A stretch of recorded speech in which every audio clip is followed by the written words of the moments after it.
Hello everybody, it's your Wonderful Wind Mage, your Cruz Ship servant, Chartreuse Proxy, ever and always at your service now. Oh my goodness gracious, it's here, it's a day early. I've been waiting for this for the longest of time now. You do not know how long I've been waiting for this. Today is a wonderful Sunday, and usually I do Sunday night variety night when it comes to it, but quite frankly, this has been something I've been waiting for 4 years now, because the original game came out in 2021, and we are playing Teamfight Manager 2, not full release yet. This is just a Steam Next Fest demo, so I am looking forward to this. Oh baby. For reference when it comes to it here, people, this is a demo that is going to be part of Steam Next Fest. So that's going to be from October 13 to October 20, I believe. So that's one whole week. That is a small little expo for, you know, game developers to, yeah, exactly so, put their next demos, basically put their game on the radar for people. So it's only going to be available for Next Fest. So if you find me and my commentary interesting, because quite frankly, I think the thing I love about Teamfight Manager the most of it being an esports simulator is the fact I get to commentate matches. Then go ahead and download it, because after that 7 day period, the demo is going to be gone, okay? So just know that compared to other game demos. Now I did try seeing if I could change things around with settings and all like that or so for the future. They did boot the game for like 5 seconds just to make sure that it ran well. But right now the only thing that we can do is choose what league that we're going to be in and what team we're going to be coaching. Because I can't change team name or anything like that or so when it comes to it all. So let us, let's see here, out of America. Neon Raptors sounds cool. Let's be the Neon Raptors. But yeah, there's already settings that you can do. You can only do varied settings in New Game Plus in Teamfight Manager 1. Oh, I can actually see the player stats and everything like that too. Ooh, that's actually kind of nice for the future. 3 bot laners in this team though. That is a identity. But then again, there's a kid who's 16 years old signed to this team. What the heck? That's a high ego as well. Oh my goodness gracious. Date for full release? No date for full release right now. But they did say Q4 2025, so hopefully November, December, maybe it's not too far off. But there's many different things we can do when it comes to it in the future, of course. So, champion pool from the beginning of the game with the original, how many champions are added in each patch, if there's a time limit on ban pick and everything like that or so. If Fearless is going to be in, which I love Fearless draft in anything, so that would be so fun. Different tournament rules, everything like that or so when it comes to it all.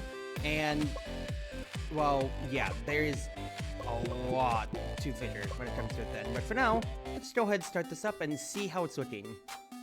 Teamfight Arena, which gained immense worldwide popularity, was itself the symbol of esports. Everyone enjoyed Teamfight Arena, it seems it's eternal. But the fervor declined after several decades. It was then that Teamfight Arena 2 was released. Hello, congratulations on your appointment as the new coach of a Teamfight Arena 2 professional team. I am Cloud, responsible for overseeing your coach training process. Nice to meet you. I heard you're worried about not having enough knowledge about TA2, but there's no need to worry at all. Since the game was released recently, very few people truly understand it. Other team coaches are in a similar situation. Once you complete my training process, you'll be fully capable of performing your coaching duties. Before anything else, I'd like to briefly explain how Teamfight Arena 2 works. There's 2 buildings at the end of the map. Yay, Nexuses. Those buildings are called relics. TA2 is a game where 2 teams of 5 compete, and the team that destroys the enemy's relic first wins. In the game, each player of the team plays a champion. TA2 has a wide variety, but there are too many to explain at once, so we'll go over the champion step by step later. Excuse me. Because remember, Teamfight Arena 1, or Teamfight in the world of Teamfight Manager, was a 60-second arena fighter where the most kills wins. For now, let's understand the game by observing cases where the most basic champions are played.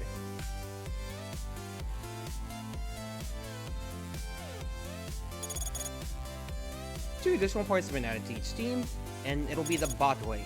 Top, middle, bot, as usual when it comes to it. So standard MOBA designations for everybody. Upgrading champions, small units are called minions. Champs earn money by defeating minions and use them to buy items and also experience.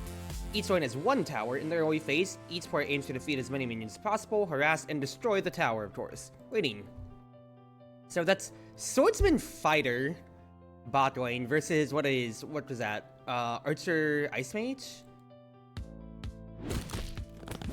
I gotta say, Fighter as an engaged support is very interesting, but that was actually not too bad, quite frankly, for the support to get out of there. For boost support to get out of there. Ice Mage actually gets away with murder, because that is a kill on the enemy ADC, and that means Archer should basically take this over now, right? Players fight to destroy their opponent's towers and destroy the relic. You won't directly control the champion, so just mastering the basic game rules is enough. And then ban pit phase, of course, like in any MOBA. So, good primer for anybody who's never played a MOBA before. Also, I'm seeing that my VTube studio just froze on me, so, okay, yeah, it's really lagging.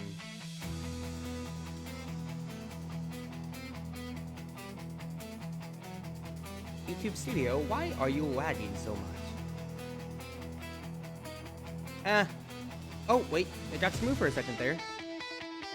No, why is it lagging around? I don't know why. Oh well, we're fine. Ban pit is a crucial step in determining which champions the players will use. TFA is typically 5v5, we'll just do it simplified.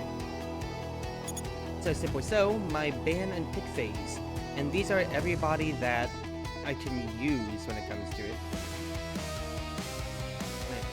Then, so one pit, one ban. So who would I not want to deal with in the bottom lane in that case? Well, Fighter guy does seem scary, but our character does like Mode Warrior bot laner. Does want to play Archer potentially. Royal would want to play Ninja, but he's not in the game then. So Priestess kind of exists there. So people who can potentially Archer doesn't necessarily. Well, Archer doesn't mind Fighter too much, as they can just go backwards when it comes to it then. I'd rather take a Knight out. Might be Twitch had that yesterday. I mean, it seems like it bottomed out. So no Fighter.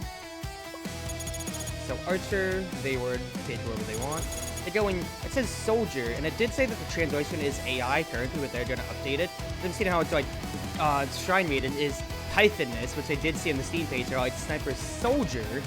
But also that might just be, you know, actually, you know, Sniper becoming Soldier instead now. So, Sniper is a little bit of a problem when it comes to it then, at times. But I could also, I could take Priestess because they like it. Mostly likes playing Monk though, too. That's not fully necessary. Because otherwise then I think Priestess could be fine. Because I want Archer to just pop off, so get 2 comfort kits. So you don't have to swap people if you don't want to. But for support position player, another allied champion nearby when joining a minion, that allied champion will gain the gold instead. Okay, so that's actually pretty nice that CSing for support actually does get them the minions. You can swap people around however that you want when it comes to it then, for who's controlling who. And that's simple enough. Ooh, that's actually really nice that I can control POV and everything like that too. That's really good. And then I can actually drag around if I wanted to. For free cam? No, not exactly. Okay, first and foremost. Healing Shield, that's already just their ADC gone. Oh my goodness gracious, that is actually really funny.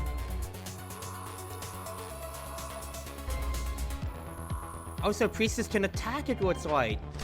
She actually has an attack function compared to Teamfight Manager 1, where she didn't get to attack at all. Ooh, that should have been a scary freeze because I was frozen on the 18th tower, but Modeway's already level 3 compared to them being level 1, and they have to concede, and they're gonna drop another wave too. Yeah, that level 1 Skirmish absolutely just cratered everything for them. So yeah, just giving Archer the shield if I want to at that point then, and then just letting her attack so fast. That's actually so oppressive because Archer can even like ability forwards, close the gap and just gap them. Yep, you're kind of seeing it. This archer is actually insane. They're only still level 1. That is actually such a bot gap. Alright. My goodness gracious. I mean, it was only a 2v2, but hey, fair enough. Now it's first BP. Feel unsure, but with a few practices, you'll get the hang of it quickly. You can perform your managing actions outside of matches. There are many functions, but trying to cover everything at once would be overwhelming, so let's do it step by step. The inbots. Select the inbots at the top left. Check various information needed to manage your team. So Ninja and MK are added into the next BP. We check champ info from there on then. So can I just say, Swordsman got a massive glow up from TFA 1 to 2, Teamfight Manager 1 to 2, like so much. And I need to remember that not everybody's gonna have like the same abilities and everything like that or so. Fighter still has a stun, and it's Slam. Knight doesn't provide a team-wide buff to everybody now, it's just themselves. Swordsman, instead of having a defense shred, he instead has an energy beam, a wave beam. And he now just slashes somebody 3 times when it comes to it. So it's a Zen ult from Paladins.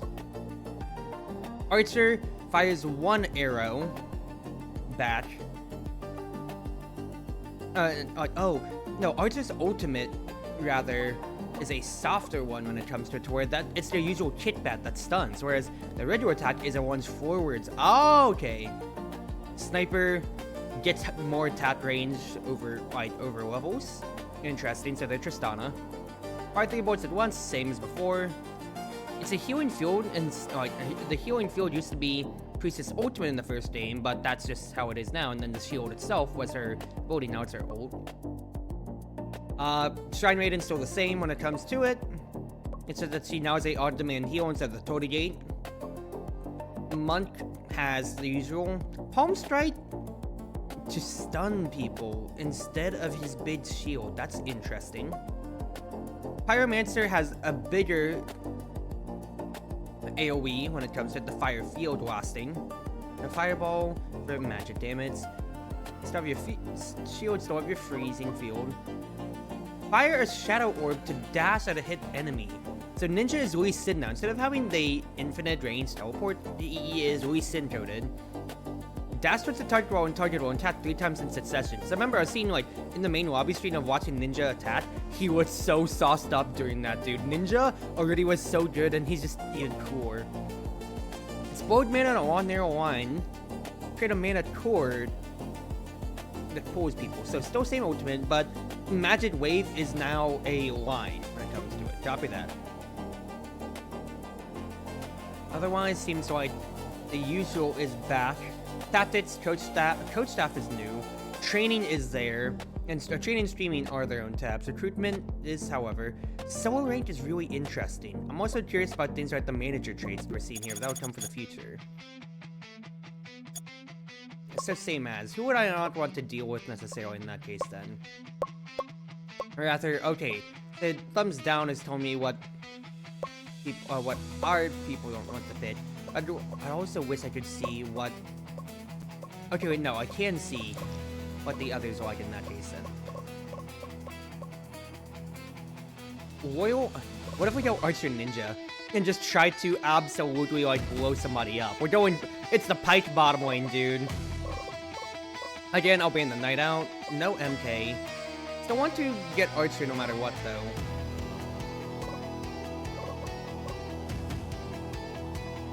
Do I try to moat people with Fighter Priestess?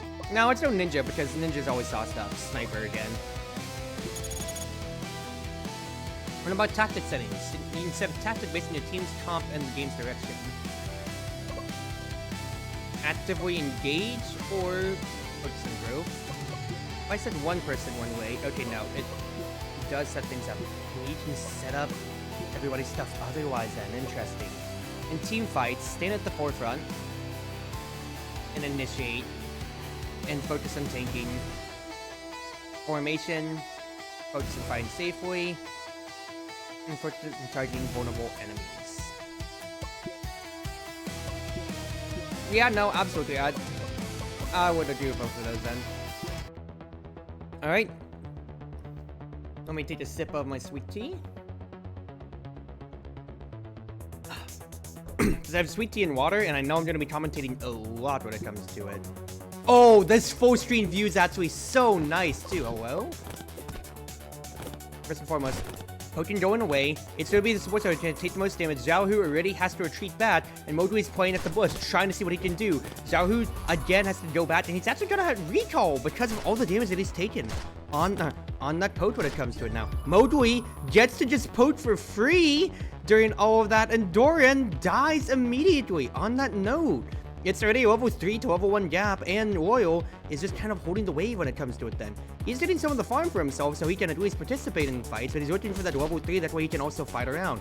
There's a stun onto Xiaohu, but the minions are cleared, and now it's just the blue lane still pushing out.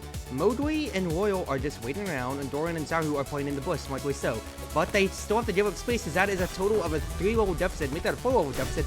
Shadow Ball does miss. That is a stun onto Royal from Xiaohu, but he goes right on in. One extra hit, and Royal's taken down 2. The support is fed, and the bottom lane's already over again, dude. Man, Sniper's such a trap pit, man.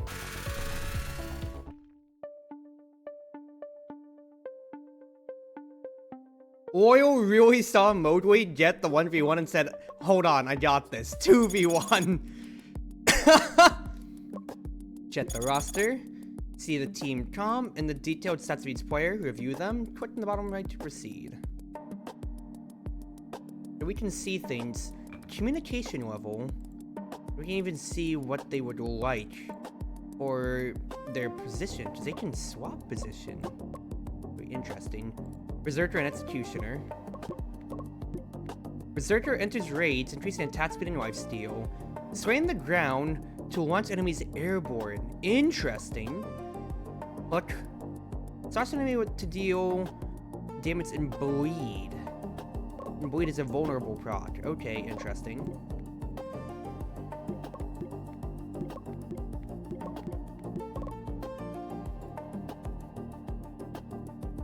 See, yeah, Mowgli would be the bottom. When it says communication level, is that saying that we could get imports from... Is that saying that we can maybe literally say, like, dude, we are actually, like, going to lose our champion... we're gonna lose our star player, so we need to import a Korean to the roster? Is that what it's potentially implying for the future? Because if so, that's really, really funny. I'm not going to lie.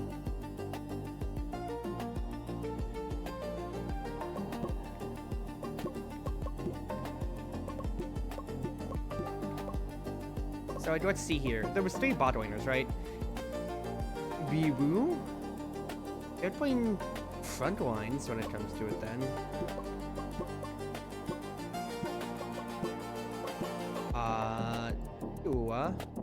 You like playing front line when it comes to it as well, potentially.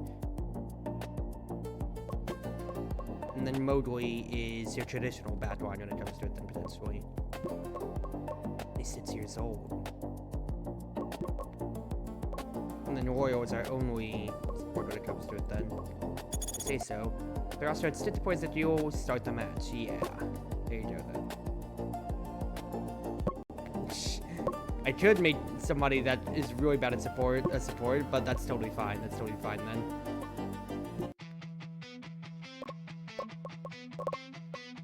Then once they ban Archer, I could keep running it then. I was about to say Executioner could also really screw with Archer too, which could be bad. MK explodes mana in a line. But do I really care about that at that point then? Or should I just go back with Priestess in that case? And again, Ninja's also seeming to be really funny, so I kind of want to run that back and see if that was a fluke or not. But yeah, both of you be super aggressive, please.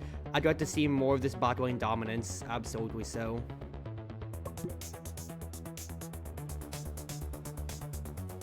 So laning phase starts. Xiaohu and Doran already at the bottom again. Mowgli, Loyal looking immediately. Xiaohu gets the first aggression, and Loyal actually teleports into the magic wave. Both supports are probably gonna have to recall back.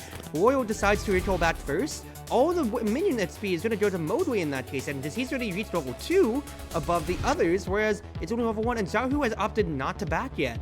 Very questionable choice, potentially, considering how he could absolutely just be run down in case Royal gets a Shadow Orb onto him then. Mojo is also scoping from the bushes. He goes in, like, Yahoo does dash away from Royal, and Royal is being super baited in. He might get the kill. He misses the orb, but Doran stays way too close at the very end of the day. He actually gets the kill anyways. Yahoo gets away with his life, but Doran sits around fighting way too long. I was on the wrong camera perspective.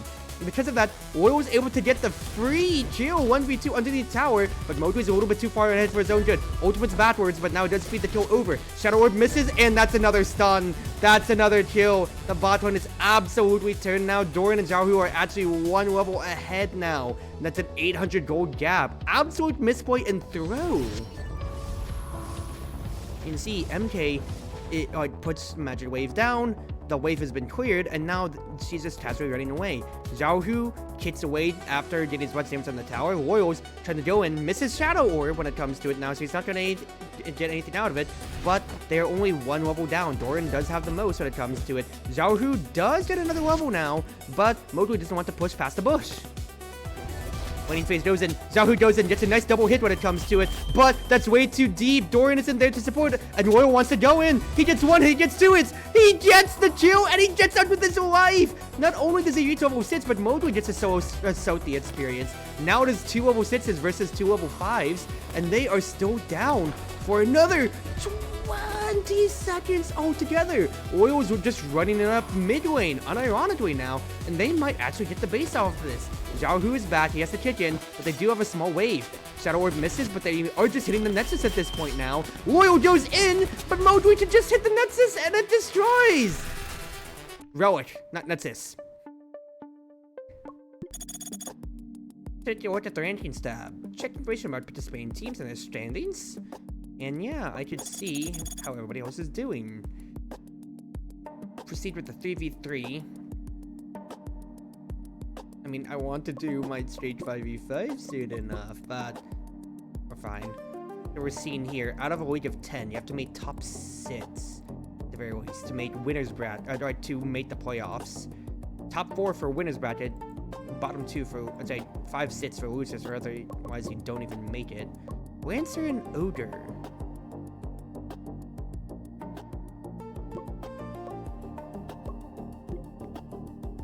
Push back in usual. Move behind the enemy instead of it being a root. Each damage from an enemy champion increases max health by 4. It says 2. Does that mean 2? Or is Ogre gonna be the same as right to where he takes damage like before then? Up a single target stun for... Okay, yeah, same Ogre as we now know and love. For a mid lane, I should have checked a little bit here.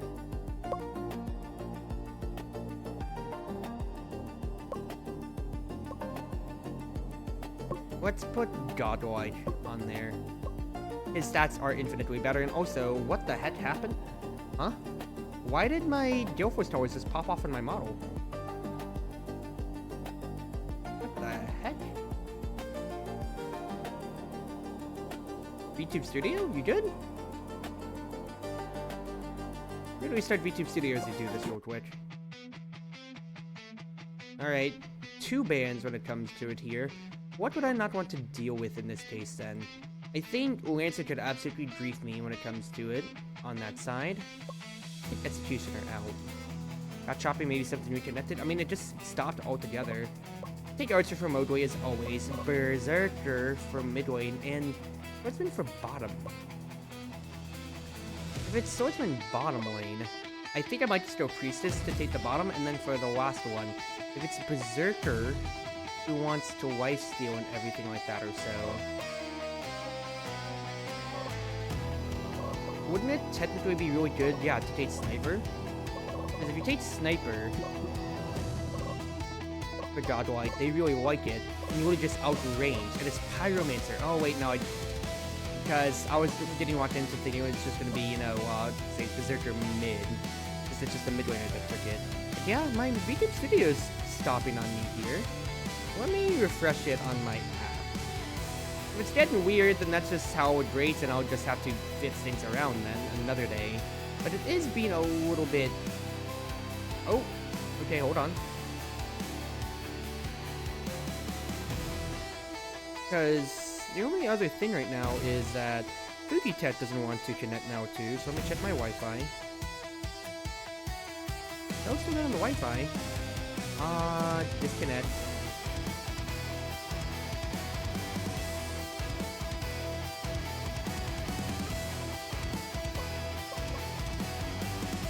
No, Fuji is just also being weird. What the heck is going on here, dude? What the heck is going on?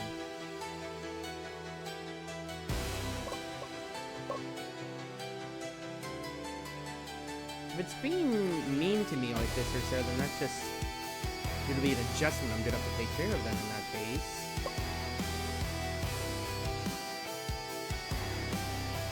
Okay, towers are back. Fuji. Fuji's good. Okay, no, we're good.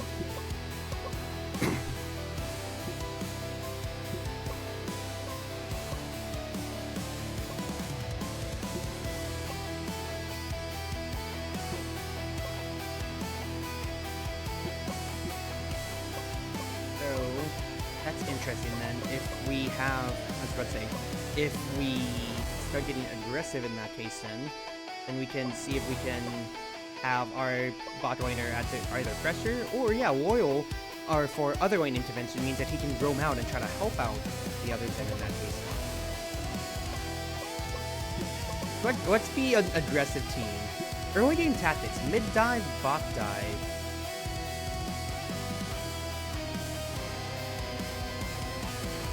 I think I still want bot to just succeed in every retrospect that they can. So, okay. Full screen when it comes to it here.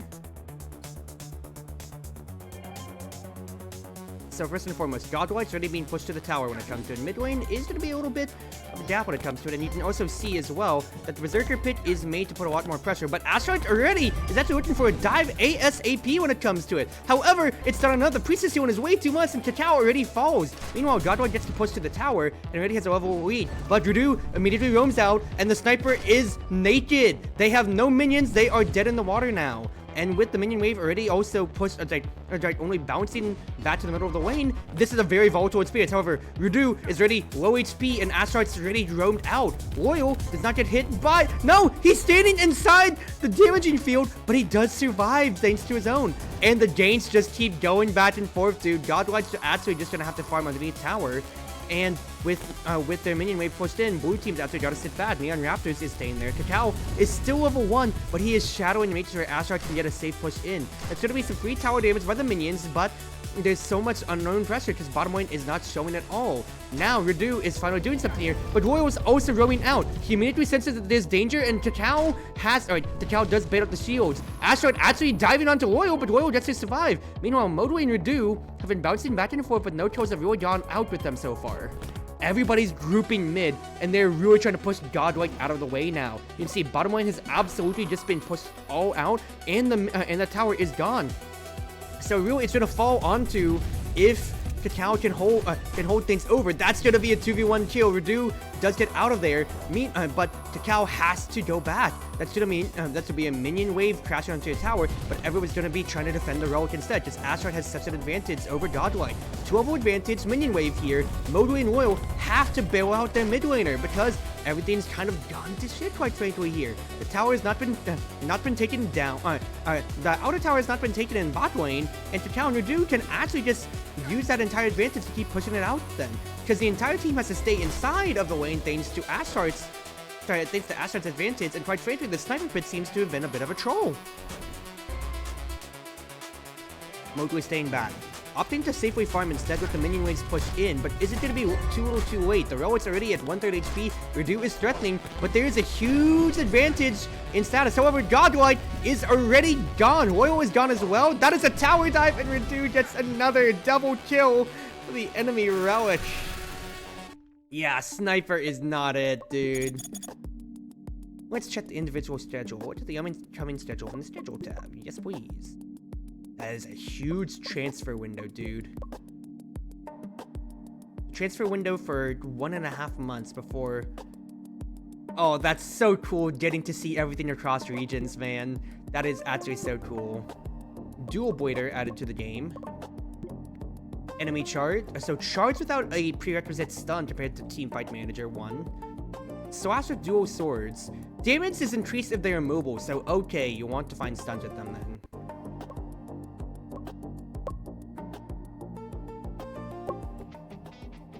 Let's go ahead and do the same thing when it comes to it here.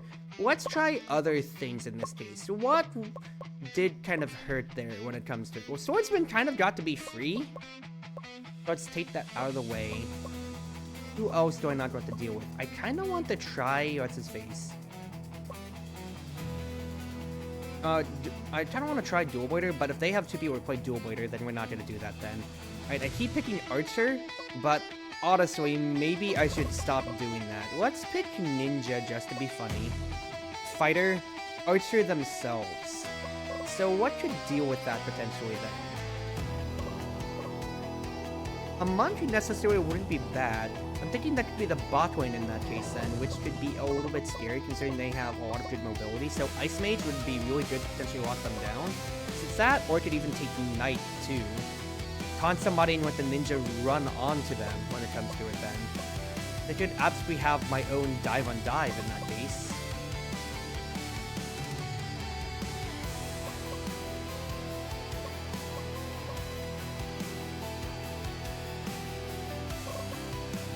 Because that could be bot lane either way when it comes to it then. Or that could just be Royal Ninja in that case. If you put Ice Mage into... If you put Ice Mage potentially into mid lane.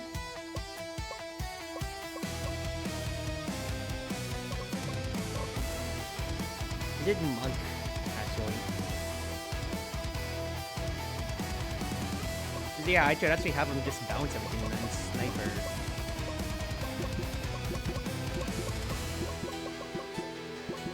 What am I doing? Oh, but Godroid doesn't like playing Ice Mage. Oh, too bad.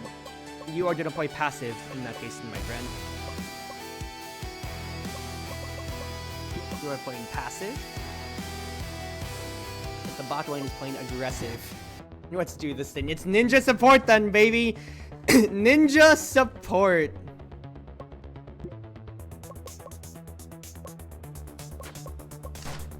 That's so cool that you can toggle vision when it comes to it, quite frankly.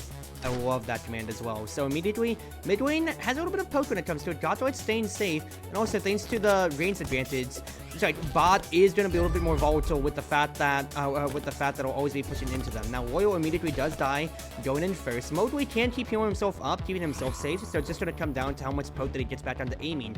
However, all that extra minion damage is causing a bit of a scuffle, so it's going to be a little bit hard for them to try to hold things to it. Meanwhile, Trinity and Godric are still trading around. The minions keep pressing up to Godric, but it's nothing a good recall will just balance it out. Meanwhile, aiming does stay a little bit back. The minion wave does push in, so it's all about burst control, but you can see it is a 3-level advantage right now in the bottom lane. Royal does try to dive on ZZ Tai, but it is way too much. The Archer pick is way too much. Now, it is a double melee bot lane I did go into, but I'm just screwing around when it comes to it now.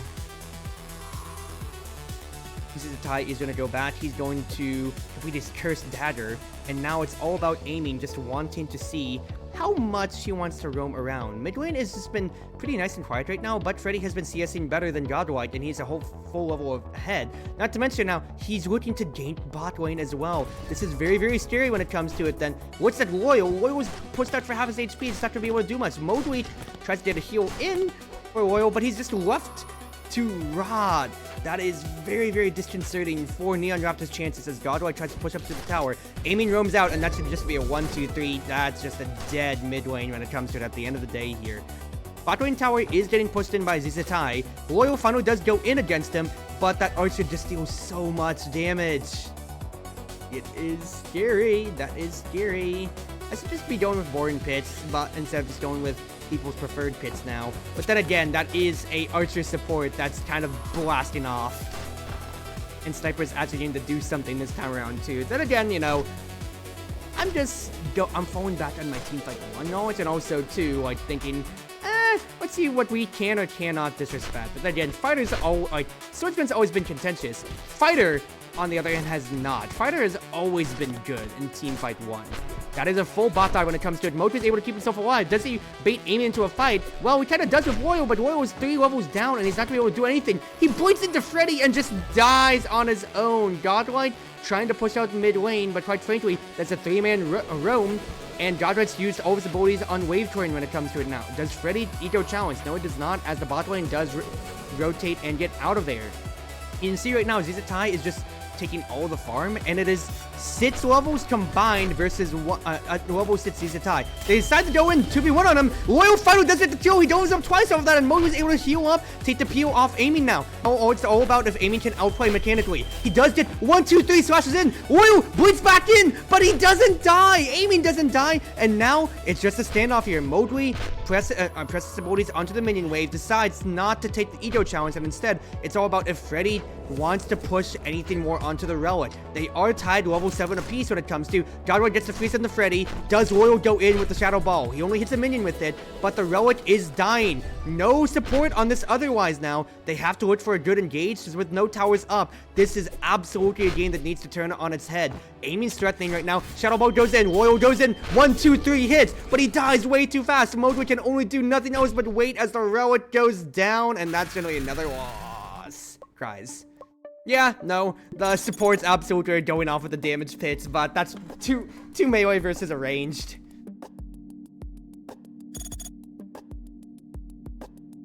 So, trying it from red side.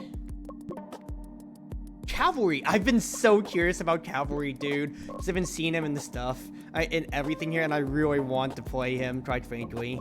Because, dude, double move speed? Essentially, so much move speed. That is so enticing. Charge in a straight line to impale the first enemy, rooting them.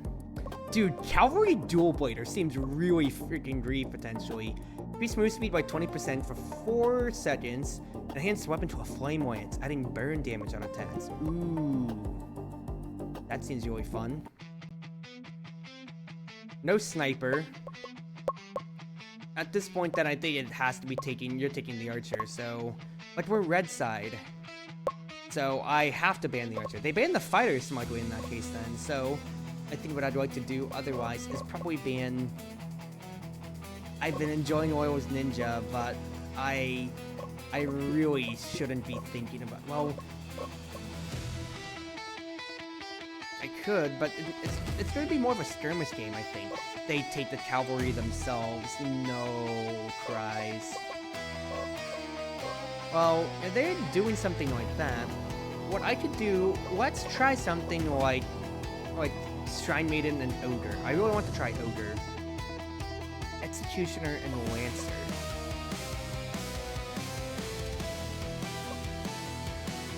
This is interesting to say the least when it comes to it here.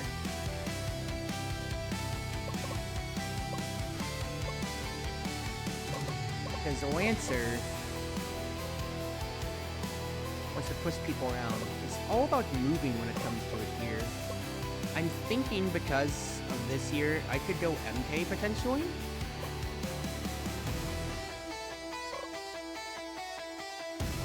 Dual Blader also seems enticing when it comes to it as well, because if I just get them with a stun, then I can just follow up with that at any time. I kind of just want to 3, 2, 1 detonate people when it comes to it then. Because it's that, and I also want to make sure that Berserker actually, that we aren't even switching heals. But it depends on where I want to go. So if you want to keep bot lane in that case then, on this side of have Mowgli and Royal take Ogre and Shrine Maiden respectively. My thoughts, because it's that, or it's even more volatile otherwise then.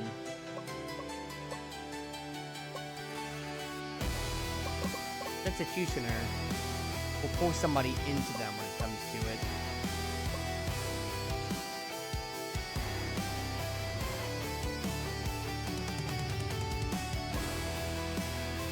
Go Dual Blader mid. And do something like that then. Cavalry bot, Executioner, and then, yeah, let's stick with that. I do think I want Godlike to be aggressive when it comes to it.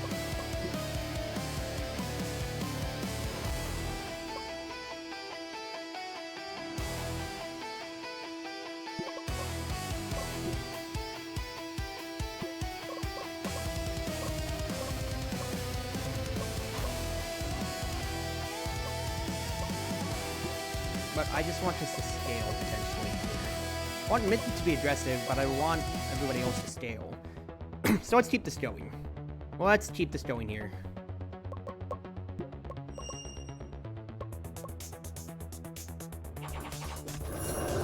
So I pressed the button, I pressed number 4 because I was curious what the highlight was, and that is really going to speed things up until you get a highlight play, which it seems like I missed it right there, that the bottom lane of High and Totoro absolutely just dunked on hours of Mode Win Loyal, unfortunately, when it comes to it here, but I don't want to do only highlight plays. I do want to see commentate matches out, so we're just going to sit on this here. So, absolute advantage right now when it comes to it.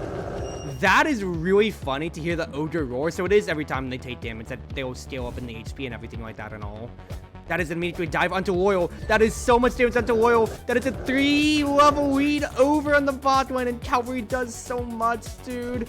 Dude, he's ahead by 1.65k. The roam is there too, and it's all so over, it feels like already. Okay, maybe I'll speed things up a little bit here.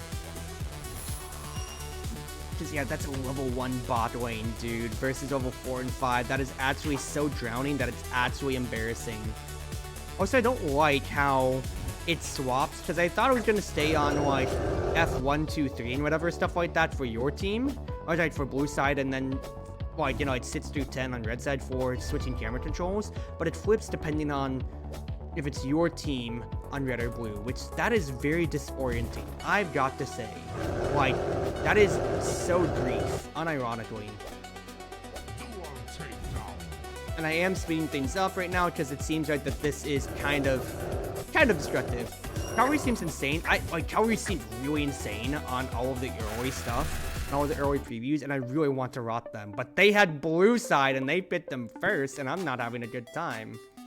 Now, to be fair, I'm kind of like waiting things out to just to play 5v5 because I really want to get to it, but hey, we're seeing it. I want to do 5v5, Devo! Oh, well, it's fine. One of the most important game modes, Mordard. Starting from 4v4, a powerful monster named Mordard spawns when the game reaches 330.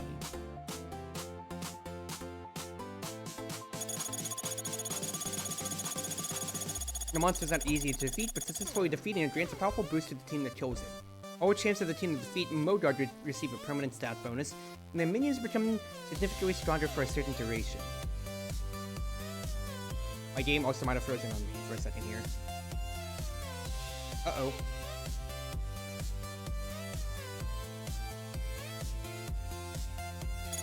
Okay, we're good. Defeating Mordard is a crucial factor in winning the game, so it's something to consider doing the man pit strategy. Let's do a 4v4.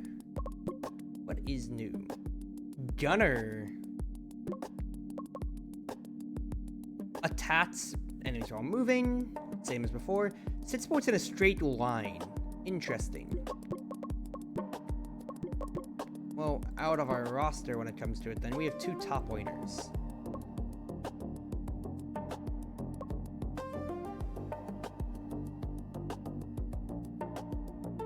Interesting. Fly at 25 years old has a lot of good stats. The main Stan is 21, but he is super aggressive. Super aggressive, but not as mechanically good. So I think I'll probably have him be my top. Ringtoll, your stats are dog compared to Godlight. Yeah, I think I'm just gonna have to keep rocking these boys then for now. So,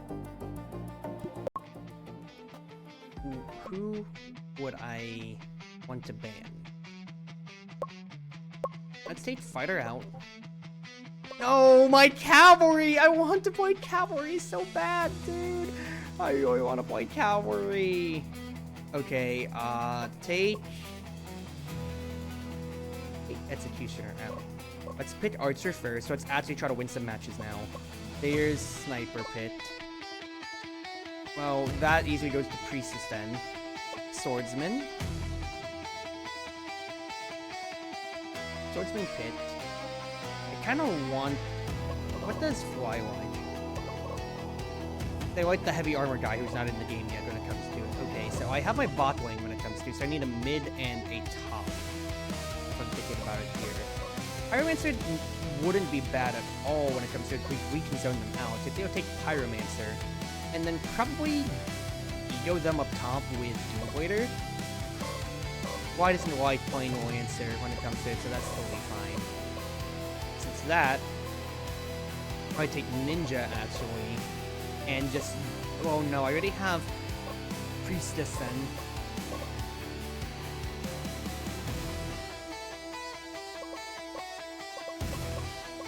I could just play a keep away composition in that case then.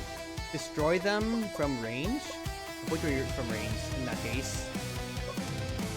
And have dual, well, Dual Blader is to follow up on Archer, but I only have the 2 stuns from Archer Ultimate and then from Dual Blader in that case then. So not fully everything to follow up, but I can also shred frontline in that case then. I'm just worried that if Dual Blader runs them by themselves, they get destroyed by Sniper, but I need a frontline.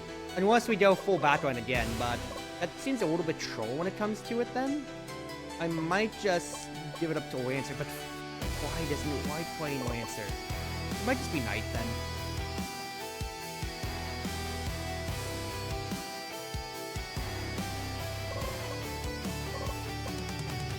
Yeah, let's just pick up Knight. Let's just be nice and boring. Berserker top.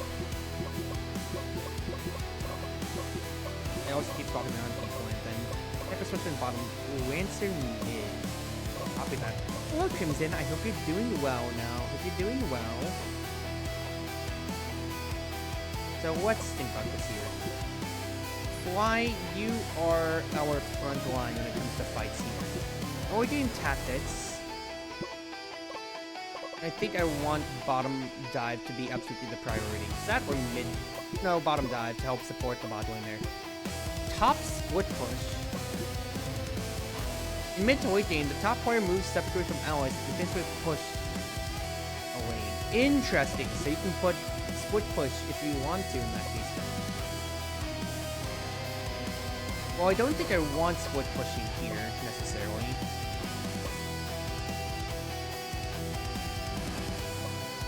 Mid-lane fight tendencies. I want to seek fights.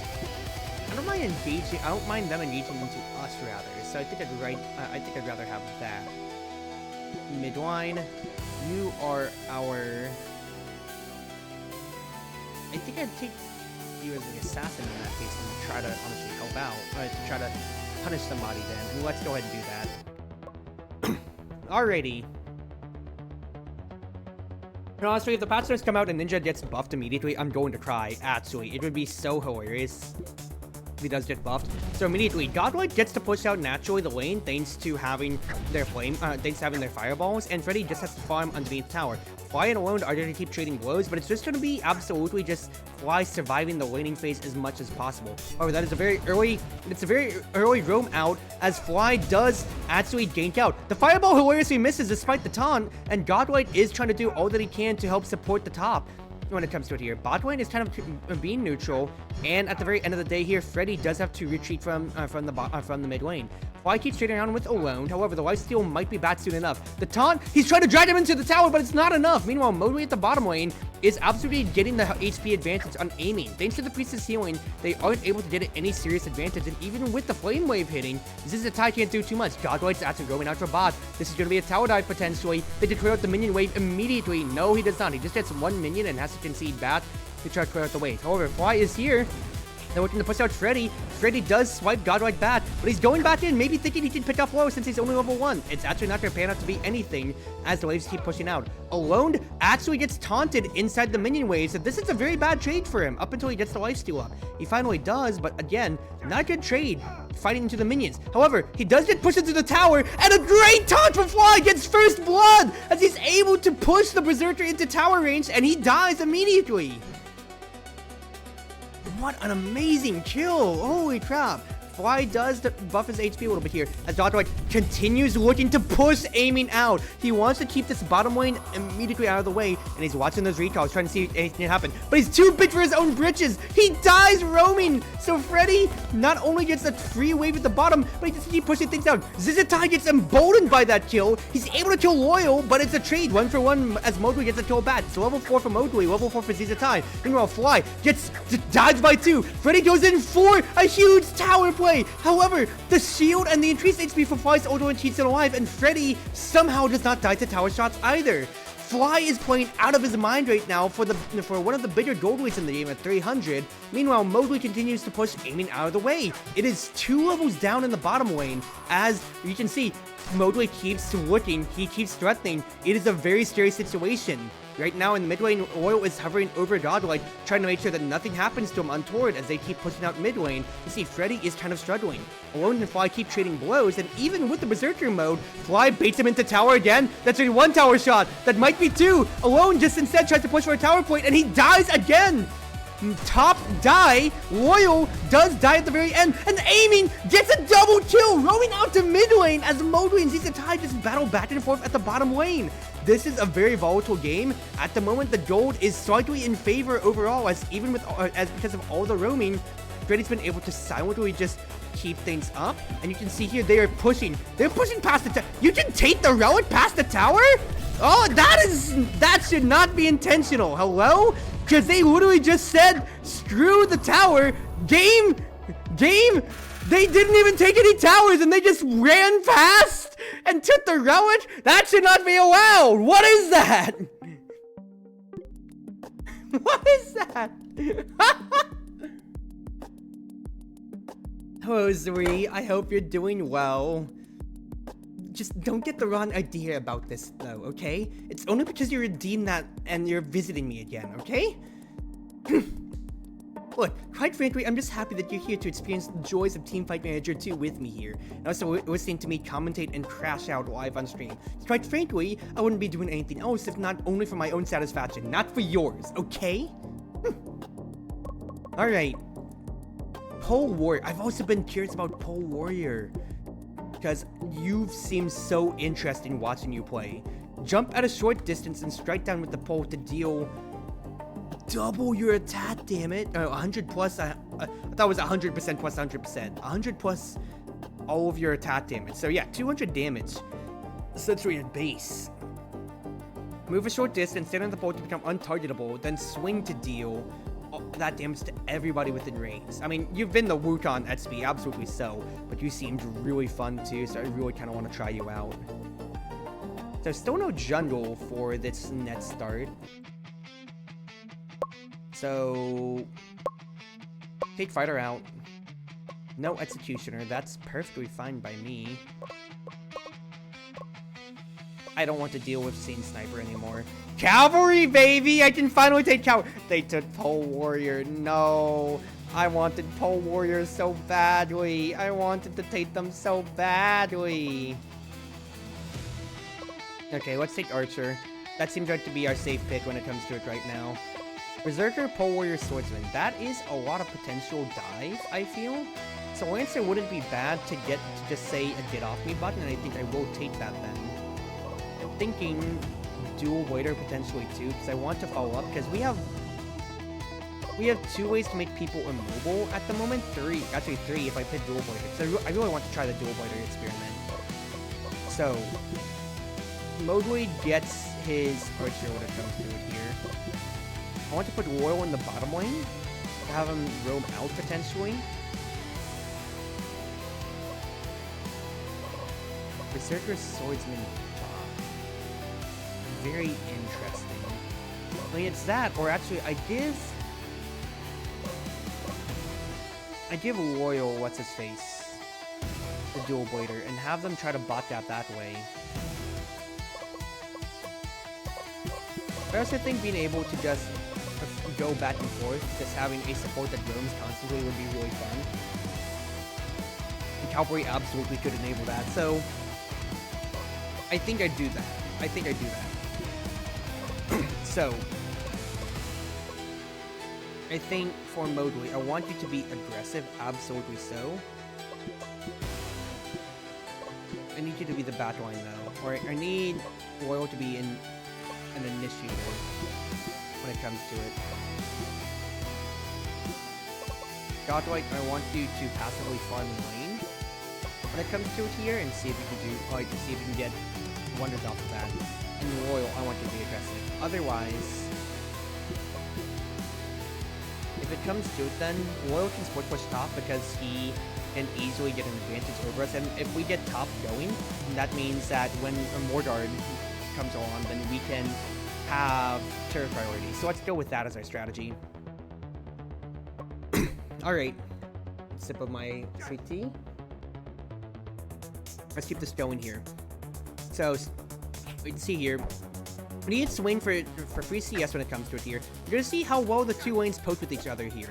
Quite frankly, it's also gonna be a high-octane matchup in the bottom lane. Amaz already roaming out to bottom lane. Loyal takes a lot of poke damage. It's gonna be all on Modway's hands to see what they can do for safe poking, because quite frankly, they are the only ranged character when it comes to it there. So we're gonna see what they can get. Amaz's roam does help push Loyal out when it comes to it, but it's at the expense of Damster's own tower. Fly dies to surrender because the turret is so ramped up on damage. That is a massive throw and should not be allowed. Surrender is still only level 2, but he's about to level up against Fly, who's only Fly, who's only at half the experience bar. That is such a huge throw. Alright, so bot lane should get spicy again. Loyal threatens, but he doesn't do anything more than that when it comes to it here. Meanwhile, top lane looking to be dived. Amaz is roaming out when it comes to it. Surrender is ready to level up. That is a very good stop, a very good knock-up hit onto Amaz. It's not within tower range though, so Fly does have to keep farming safely though. Meanwhile, you can see Godlight potentially threatening to dive on bottom here. Loyal trying to do what he can. That's actually root on the Totoro, and Totoro dies completely. The play could keep going on, but meanwhile, Surrender threatening so badly. Fly does smartly play out of range, so he doesn't get hit by the tower shot again, and Surrender will have to go back. Amaz and Godlight seeing each other, debating about skirmishing, but Godlight decides against it because he's inside the enemy jungle, and instead just goes back to farming the mid wave, keeping it pushed out. As you can see, the damage of the tower is already 1/3 out when it comes to it here. Meanwhile, Loyal and Modway, off of that one kill on the Totoro, absolutely are pushing the lane in. Loyal's zoning even further in. He's zoning high out as well, so that way he can't get any experience as well. And you can see, it's absolutely a bot lane gap at the moment. Meanwhile, Amaz still threatening the top lane dive as Loyal keeps rushing around. Amaz gets the clear, but that's a huge dive potentially back in. Fly looking for the kill. He gets the kill, and meanwhile, Loyal in the bottom lane takes down Totoro once again. That's a 2-0 for Neon Raptors as they continue to run rampant. Totoro does finally get level 2 from getting the minions, but at what cost to High? High is only level 1, and the Berserker is so far behind. Fly, however, gets stunned by Surrender, and that is a solo bolo at the very top. Tower does go down though. Totoro dies defending it, just Godlike and Loyal are way too good at the game. Berserker has to keep falling back as High is still level 1. Modway can threaten because he's a level 4 archer, taking all the farm, and High just has to use a speed thrower and Berserker to get the heck out of there. You can see, Modway is threatening the relic. Meanwhile, Amaz has to hold tower and see if he can do anything. Loyal is running around at the speed of sound, saying, hey, go ahead, threaten the mid lane if you want. I'm right here, I'm covering. He actually doubles back and forth, waiting to make a play. Surrender is going to cover. That means top lane is open for in case there's any damage to come around. Loyal gets a little too big for his britches though, and he gives up a kill for free. Fly, against his better judgment, decides, okay, maybe this isn't the play to make then. However, it is 3 people grouped mid, and they seem like they want to push up the tower. After Modway takes a poke from Swordmaster though, Swordsman decides against it. High, finally getting some solo farm to himself. He is catching up in the game though. Meanwhile, Skirmish breaks out in top lane. Fly does take a bit of damage, and Godro decides to fall back. Funnel some experience into Modway, and you see Mordard does spawn. Modway's a bit ahead on the play. However, he gets nothing to play. However, Loyal comes back in. He gets 1, he gets 2, and he's turned the fight around. They thought they caught Modway, but instead, Loyal has caught them. That's another kill for Loyal. That's 2 more. Modway gets the entire team wiped out in an unofficial quadra kill, and they're pushing down the relic. That cavalry is way too good, but Fly might feed and die to a minion. They recall safely. They get out of there. Mordard isn't taken, but the waves have been absolutely chipped down. And it looks like they're making the play on Mordard following this up. Godlight follows up. Totoro is dead in the water. Amaz is doing what he can, but Godlight sweeps through him. And again, it's another push onto the relic. Nothing to stop Neon Raptors as Loyal has taken the game over. I don't know damage to the enemy team because he was taken out of the game so early. Oh my goodness gracious. That is hilarious. Cavalry is broken, dude.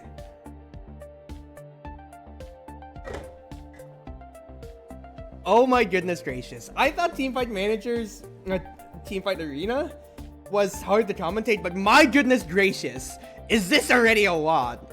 I'm gonna get some water. I'm gonna be right back. But what a game to start, man. God, I'm loving this. I'm loving commentating this.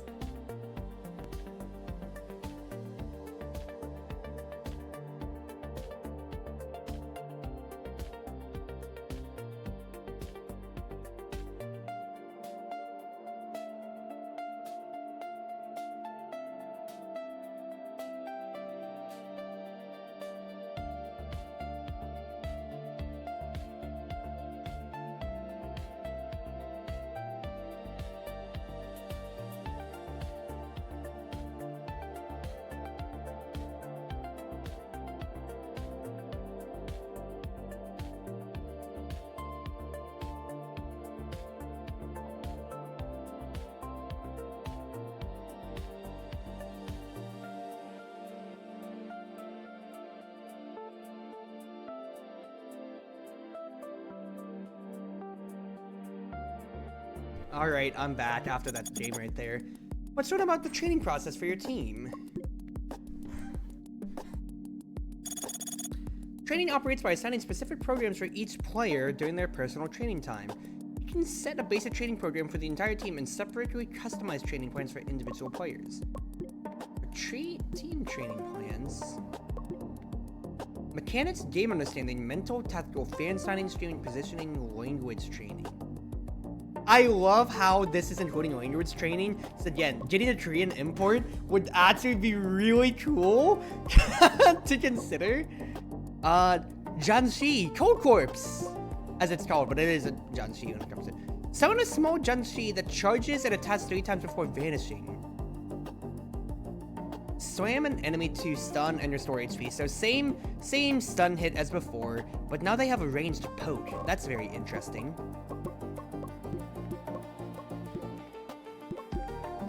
But if we do nothing, comes to it then.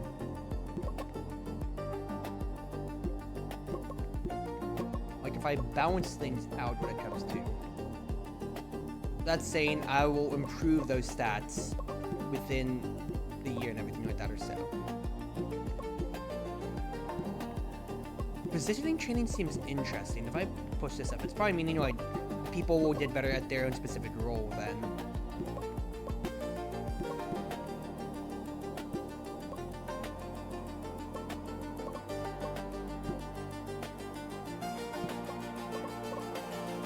Interesting. And then personal training plans. Oh, I can really tweak some of my training plan to be different from the team. Well, let's just stick with that. And then still no jungle yet for our games. Speaking of still no jungle, VTube Studio is freezing up on me again.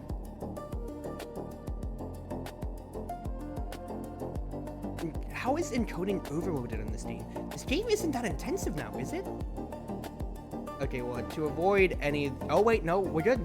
It bottomed out. Okay, but let's keep going then. Let's keep going. Alright, still blue side when it comes to it. Well, I'm absolutely still taking Cavalry every single chance that I can, dude. Cavalry seems still way too good. Band Sniper. No! My Cavalry! Well, it still is Archer first fit, without a doubt. Just keep getting Mowgli Archer. It is the safest thing to do. Absolutely. Let's take Pyromancer out. Archer first. Executioner, Lancer. Remember, Lancer moves around more than anything when it comes to it here. What would I potentially want in this case then? I am potentially thinking we take Fighter and have a super aggressive bot lane. Ninja. I think it is just take Dual Boider again. Around. That's my bot lane, that's my top.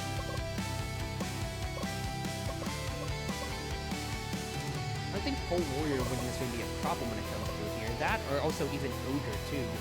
I could have Dual Boider in the mid, because Godroid doesn't mind playing. That I could put Ogre either up top or... Yeah, top or mid then. It wouldn't be bad, and that's 4 stuns. Legitimately, everybody can stun on this team for Dual Boider follow up on. It's either that, or Janshi necessarily isn't bad too, because they can absolutely just keep holding on to things when it comes to it then. Excuse me. Janshi is a better team than Ogre though overall.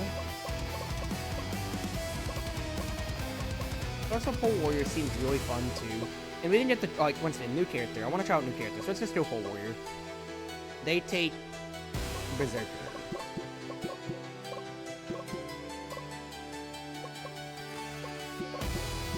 I mean, I could also just give Fighter to Godlike.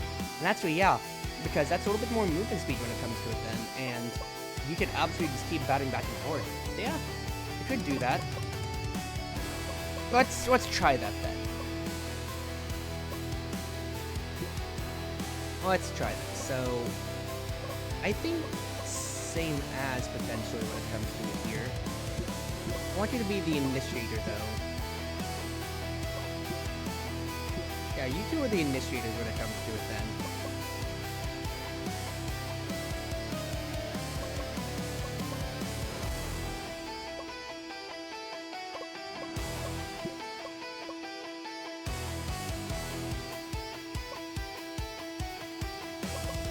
Yeah, let's see if we can't pressure things out in that case. Let's be aggressive. And then for early game, I think I want top dives in that case then, to enable what's it doing. So let's do this then. Need to remember F is full screen when I click it. So most important matchup is, I think, absolutely going to be mid lane, because getting Fighter and or Ninja online is going to be the biggest thing. Ninja takes immediately the CS advantage, has priority, and Mojo immediately gets dived, gets immediately hooked in. He does keep trading back and forth, but Amaz is there to cover. Loyal does take a bad hit, but they are fighting on their own, actually succeeding, as Amaz is kind of tossing things into the wild there.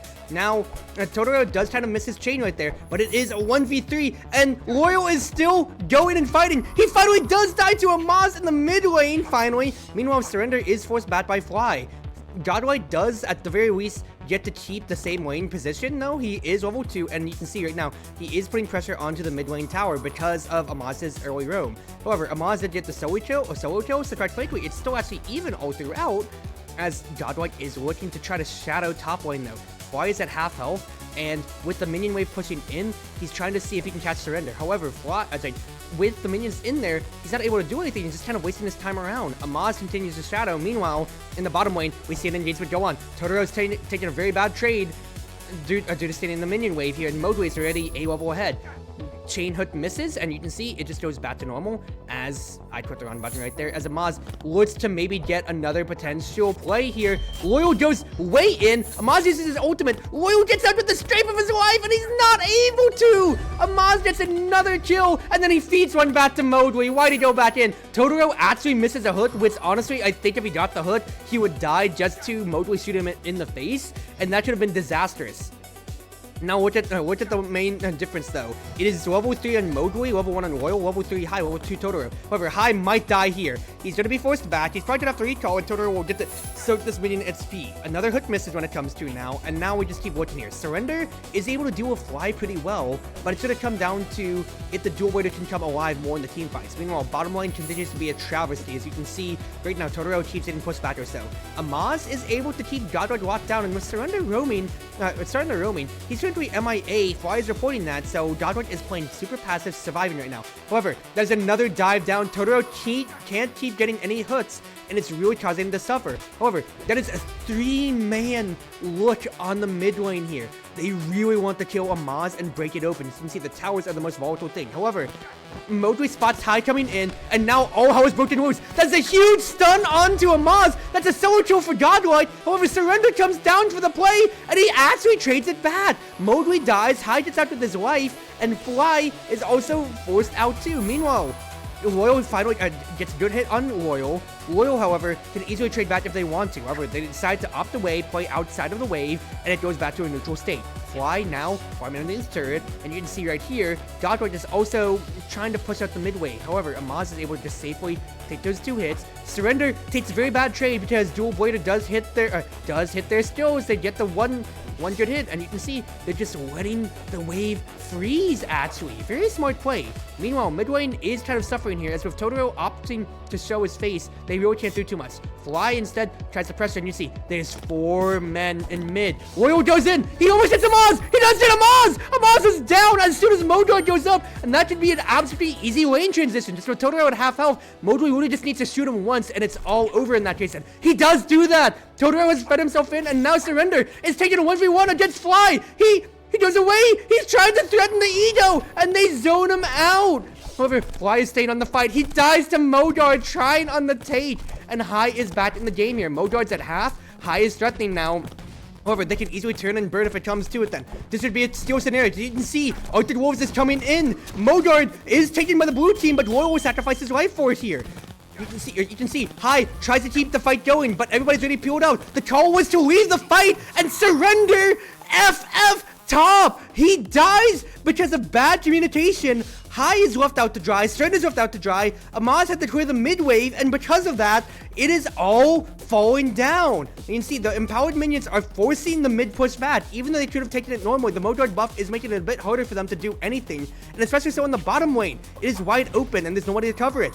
Mid tower will die, but they're going to trade mid for top, and you can see here, Modway and Godlike are pushing out. They're going to threaten the road at this point here. Totoro wants to threaten back, but they can't do too much. Fly, actually no, the entire team decides to retreat back after getting the kill on Amaz, and they're just going to push down on mid instead with the Modway buff, with the Modard buff. Totoro misses another hood, nothing to get anybody under tower, and he's getting dove on his own. It's too much pressure. You can see everybody's just looking to funnel themselves on in. High is struck down by the fighter, and a knocker from Dual Blade into a kill. That is a team ace, and the relic comes with it too. Oh man, what an explosive game. I was expecting mid lane to be a lot more chaotic, but all of that hovering around amounted to really nothing there. Totoro got like no hoods, quite frankly, effective hoods at the very least there, and Modway just got to run over them. Yeah, High and Totoro had to just go into an archer who can just zone them back so much. Oh my goodness. Finally a 5v5. Yes, I've been waiting for this.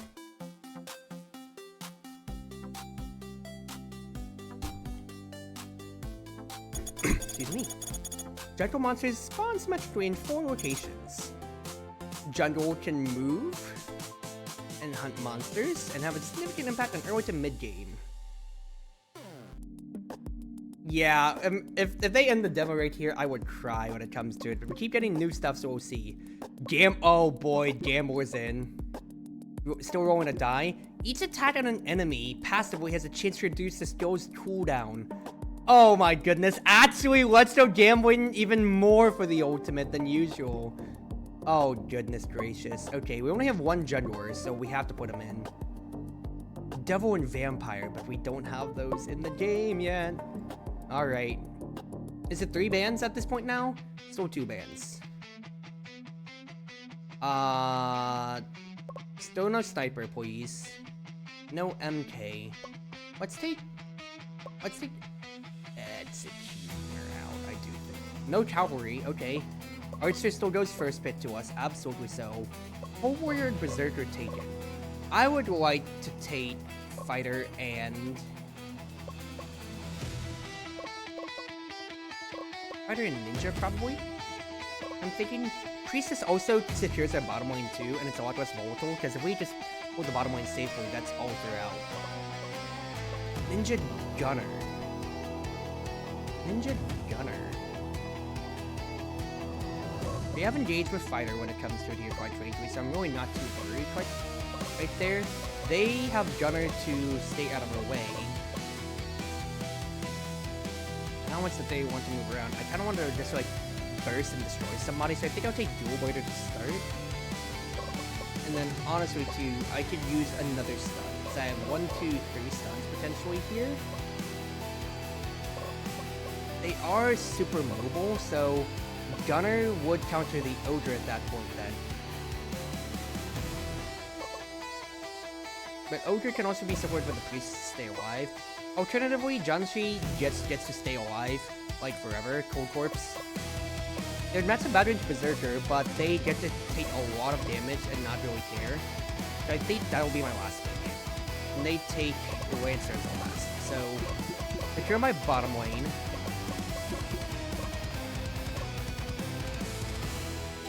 I think because Dual Boy or Mat's a bad way into Lancer, I want to keep it there and keep Fighter. Well, I could also give Godlike Fighter, but then that means I gotta have Cold Corpse in the middle, and that's not what I want. As much as it is a player matchup, the player matchup is better, I want Fighter to be... Yeah, I want Fighter to be in jungle. Gambler, but even with even more gambling, absolutely.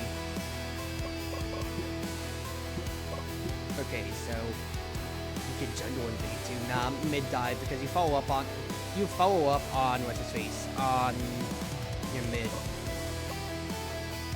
Gain tendency. I really want to open up mid in that case then. And yeah, you're what's his face fighter, so I want you to just keep fighting.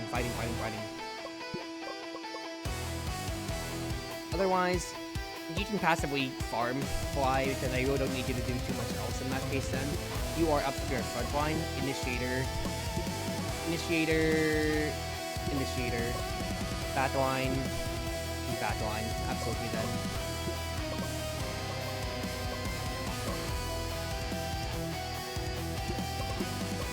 I want these guys to be aggressive, absolutely so. I want bottom lane to actually just stay alive, potentially. I mean, Gunner and Ninja is actually really volatile, so yeah, just stay alive, farm safely when it comes to it. And let's stick to that. So I want mid to just be the big funnel. Alright, first 5v5. Oh boy, Neon Raptors versus Quantum Rush. First game with the junglers, and we're gonna see immediately that is both a mushroom start when it comes to it then here. And we're seeing Godric already getting a really good knock-up against Fofo. Now, he can lifesteal back when it comes to it, but it's going to come down to first jungle intervention when it comes to, potentially. You can see right here, both are, Godric's actually counter-jungling and taking as well, but Solo also decides to go ahead and take the big boars, I guess, when it comes to it then. Fly's getting... Oh, that's so cute for the little... Oh, that's actually really cute, and actually pretty nice for that to just be free poke when it comes to it. It's poke, but it's not too much more. Alright, first game potentially coming in. Godlike is coming to Shadow top lane, but Fofo is already here as well too. However, with a level disadvantage, he's not able to do much, and Godlike is now threatening that he could have gone back to base, or he could stay in the top lane actually then. But nothing else is really coming to that then. Cestro actually is going to give up some time to find Fofo, and Fofo actually might die for this here. However, they're choosing to stay a little bit better on course because they're threatened by Cowboy Shard. However, the entire bottom lane goes in. Cestro gets the first kill, first one on the Fofo. And you see Jungler Gap is already turning in. Gunner gets to push in bottom lane all the way over. Solo might keep counter jungling, but quite frankly, with 4 people diving mid, that is a huge advantage that Godwin can easily transition into more of a lead. Now, bottom lane is absolutely pushed in because Mowgli and Royal are still only level 1 thanks to that roam. So they are in 2 levels down essentially overall. Royal actually gets the first level up over Mowgli. And now it's Fofo with a grudge match. He's going in against Mowgli. He really wants to do something against him, and Royal was left out to bleed. That's a very good roam downwards. As you can see, your Seistro is actually kind of fumbling around for what he may be able to do. Godwin looks the counter jungle. He doesn't get the counter jungle, but he does find Fofo retreating on his way back. Meanwhile, Solo is taking the Solo and the Didi Hioni are absolutely taking the tower, and Mowgli and Royal are unable to do anything. Mowgli wants to be aggressive into it, but with this much of advantage. Now, Royal does take the shot for Mowgli, and Mowgli is able to at least find the kill afterwards, but that is absolutely support trading the life for the ADC. Meanwhile, Godwin is fighting 1v4 essentially as much as he can, but everybody on Quantum Rush is all together here. That's a good start on the Cowboy Shard. It is a fight right now with the enemy general camp actually also hitting Cowboy Shard, but Cestro already knows that the entire red team is nearby and he cannot threaten anymore. farming in the jungle, and we can see them continuing to float down at bot lane. So this should be a volatile gate. Cowboy Star decides to go in. He doesn't get hit by the tower crucially, and Solo is looking to die potentially. He should have the kill. He doesn't get the kill. Seshiro actually covers. That's such a huge play by the mid lane of Neon Raptors. Meanwhile, Godroid is caught out. He does actually go in, and also that's the jungle rather. Seshiro actually gets a second kill onto DDR. Will he get Cowboy Sword? Seshiro keeps looking. He stuns Cowboy Sword. He stuns Cowboy Sword. He gets the steal from Royal. And now Fofo is caught out in the wilds. That's a very bad play by Godroid. He doesn't get immediately the biggest steal, but Godroid is here to cover. He goes in. Seshiro is very much so threatening. They could find it. It's a 3v2, but the health bars are way too low on Neon Raptors. It seems like they're going to concede right then and there. Modwi is actually going to be the same level as Solo now. As you can see, he's gotten the gap. He has conceded. He has shortened the gap since he's been able to farm by himself here. And you see, 1-2 posts of the Solo. He's looking to threaten the kill. Meanwhile, the Mojo take is starting. Fly actually is able to stun Fofo, and he dies. Khan has to run back. Godwin with the shield is able to run up, and he gets a double kill onto Fofo. Solo and DEI are gone. 4 kills. He gets a knockup again on Cowboy Sword. Cowboy Sword gets set up by Cold Corpse, but he's able to get out safely. No minion wave immediately yet, but the healing from Priestess is so good. Fly is threatening to dive even further, and instead it seems that the mid tower will fall. Never mind, the minions will actually peter out, but they turn their attention to Modard instead. Now Fofo is looking back for redemption here, but this is a 5-man push. He'd have to look for a huge steal if he can do it. Cowboy Shard threatens, but he has to fall back. He is not confident in trading his life for what could potentially be a flip, and instead everybody looks to push up top lane. Fofo trying to throw out the minions, but there's way too many of them. Fly gets a free stun, and immediately turn and burn. Solo dies immediately as they try to go onto Modwi in the backline, but they're able to peel for their backline. Archer stays alive. Oil keeps them healed up. Top tower is being pressured down while mid tower goes down to the minions of their own. Cowboy Star tries to make a play, but it's too deep. Godlight is able to go in. Fofo is left on his own island, and they are just pushing down top. Mid lane's already pushed out. DD took so much damage trying to keep the minions back, and Fly is online. He's just able to do so much. Seshiro goes in, gets the solo kill, and Godlight is able to follow up onto that. Thanks to Dual Blade's intervention right there. Khan goes in. He gets a knocked up. He gets knocked up. He might die for this. Modwi kills him, and Fly gets out. Neon Raptors has taken over this entire game. Bottom lane towers also has been taken. You can see it's an entire gold weight gap. It's almost a 20k difference when it comes to it. Then it's 15k right now, and Mojo is actually still looking for some strays. Cowboy Shard threatening, but Fly is here. Godric is here. Cowboy Shard does Mojo get out of there. Solo has to cover him. He goes in. 1, 2, 3. Not enough. He hits 1, 2, 3 players, and 1, 2, 3. He goes down. Fly threatens. He gets a stun on the Cowboy Shard. Cowboy Shard does not have a way to get out. He uses mobility, and he dies to Fly's Cold Corpse. Khan goes in. Tries to find as much as he can, but Cold Corpse has so much HP. Seshiro goes in with the knockup. Gets 1. Gets 2. As DDR goes down, and Mordard is back again. It's all up to Fofo, and all he can do is watch. He may get Godlike, but Godlike snots him up. He stays alive. We do have Loyal to potentially keep him up and maybe bait him in. Godlike gets another knockup. They get Mordard, and now Fofo is left running on his heels. Seshiro just knots him up. So the Fly stuns him, and he's not down. Cowboy Shard gets CC chain. He gets 1, 2 chain stun, and he can't do anything more but just hit the minions and run away. Solo may have been impressive at the early game, but Seshiro is the one taking the game over. Khan dies to Fly stun, and it is only Cowboy Shard and DDI trying to keep them alive. They're fountain diving. They get both kills, and it is over. Neon Raptors with the 23,000 gold lead over the enemy team. Seshiro absolutely ran the tables on them. Well-deserved MVP performance. 7-0 and 8. Fly also was a very silent scarer that game too. Holy crap, the man absolutely tanked up everything and never died. What the heck? John Shi. Cold Corpse. Ice in his veins, man. Ice in his veins. Goodness gracious. Let me introduce you to the solo range. You can check on the results of your players' solo queue. Games by their matching level. That's actually so sick. differs from professional matches, so they don't correlate, but high-scoring players in solo rank may have great potential. So what you're saying is that we might want to scout people for how they're doing in solo queue and see what they do otherwise. I can watch their, what's his face? I can watch their replays too. Dude, this game is so sick already. I love this so much. I love this so much. Just getting to casually say, yeah, I kind of want to see their solo queue games and see how good that they've been doing. Man, that is so cool. That is so cool.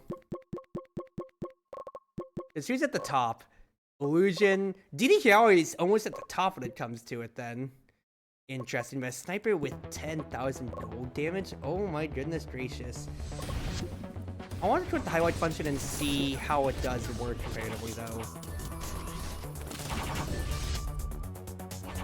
So like, if you choose the highlight, the game essentially goes at 3 times speed, but it will try to slow down in case there's any cool plays. So interesting there, so you would be able to see when people are moving around making those plays or so. Dude, MK Ultimate with just like a Pyromancer existing would be really, really good. Lucian just dies right there, understandable. Tower Dive failed because Godlike gets taunted in by the Knight, hilarious. But again, that's so interesting.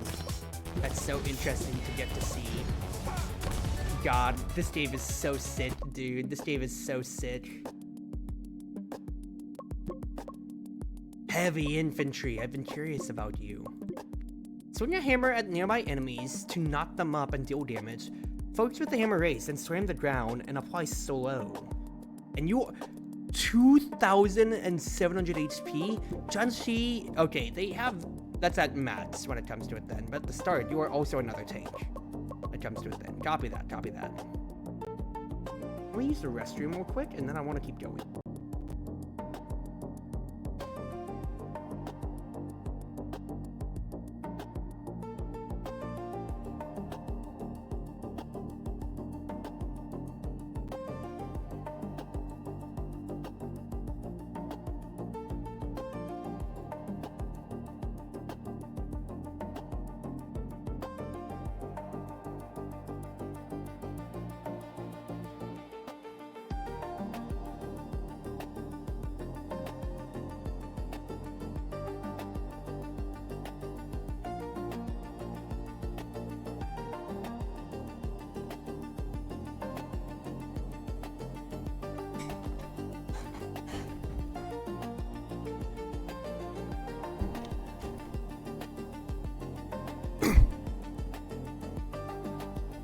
Alright, let's keep going. Still blue side.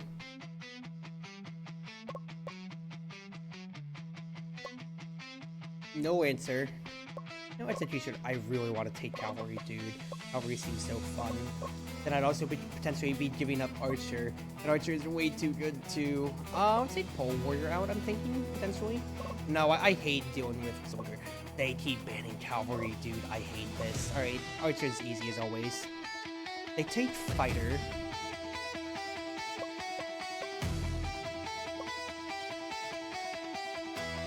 Fighter's been taken from us. Who would be a good general?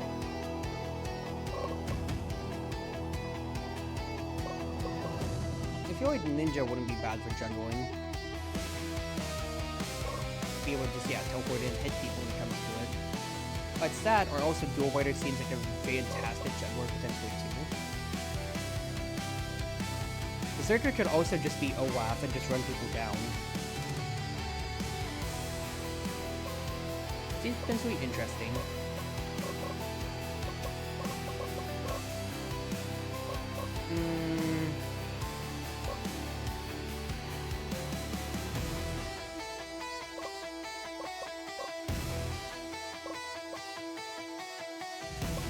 This oil play. Or that wants to be like, you are the carrier when it comes to it. You are either Super Enchantress or Super Enchantress Extraordinaire, or you are just going to be flying right on it.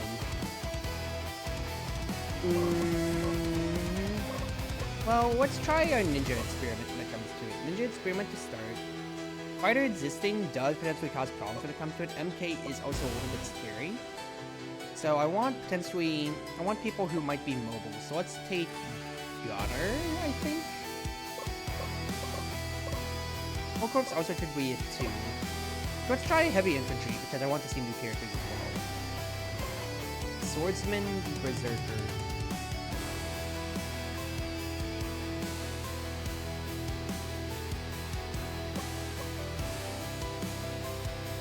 I don't want to play Pyromancer because they're all going to be in one place when it comes to it, so I kind of want to burn them down in that case. And because they're all going to be attacking us over and over again, it might be over. You're going top when it comes to it then, with the heavy infantry. This is my... No, that's my mid. My bot... So I'm looking for support potentially in this case. Our train right there just go Royals. Like Royal playing Ice Mage. If it's that or I go Monk for one. I think having 2 AoEs to really just screw with them would be really good. I think this is what I want to do. The fighter versus ninja in general. So I think what I'd want this to be.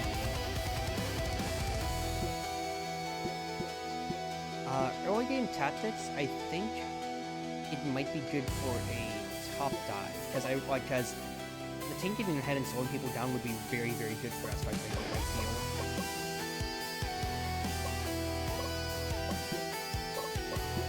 Otherwise, let's go for advantage lanes when it comes to them potentially for you, sir. But I want you to jungle, I think. I want you ahead. Is the main thing. Be aggressive onto the Berserker. I want you to absolutely destroy people.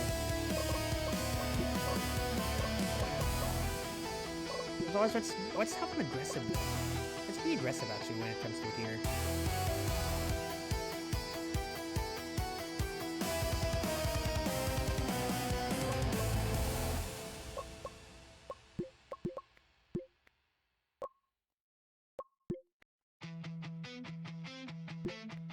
On the mid line. I don't mind Ice Mage being at the front because I want you to find a stun potentially when it comes to it. And then let's do that. Either that or I could also bot dive for this end. And you'll try to get people ahead. Because that's 2 ranged versus like hitting to everybody. Yeah, let's do bot dive. Okay.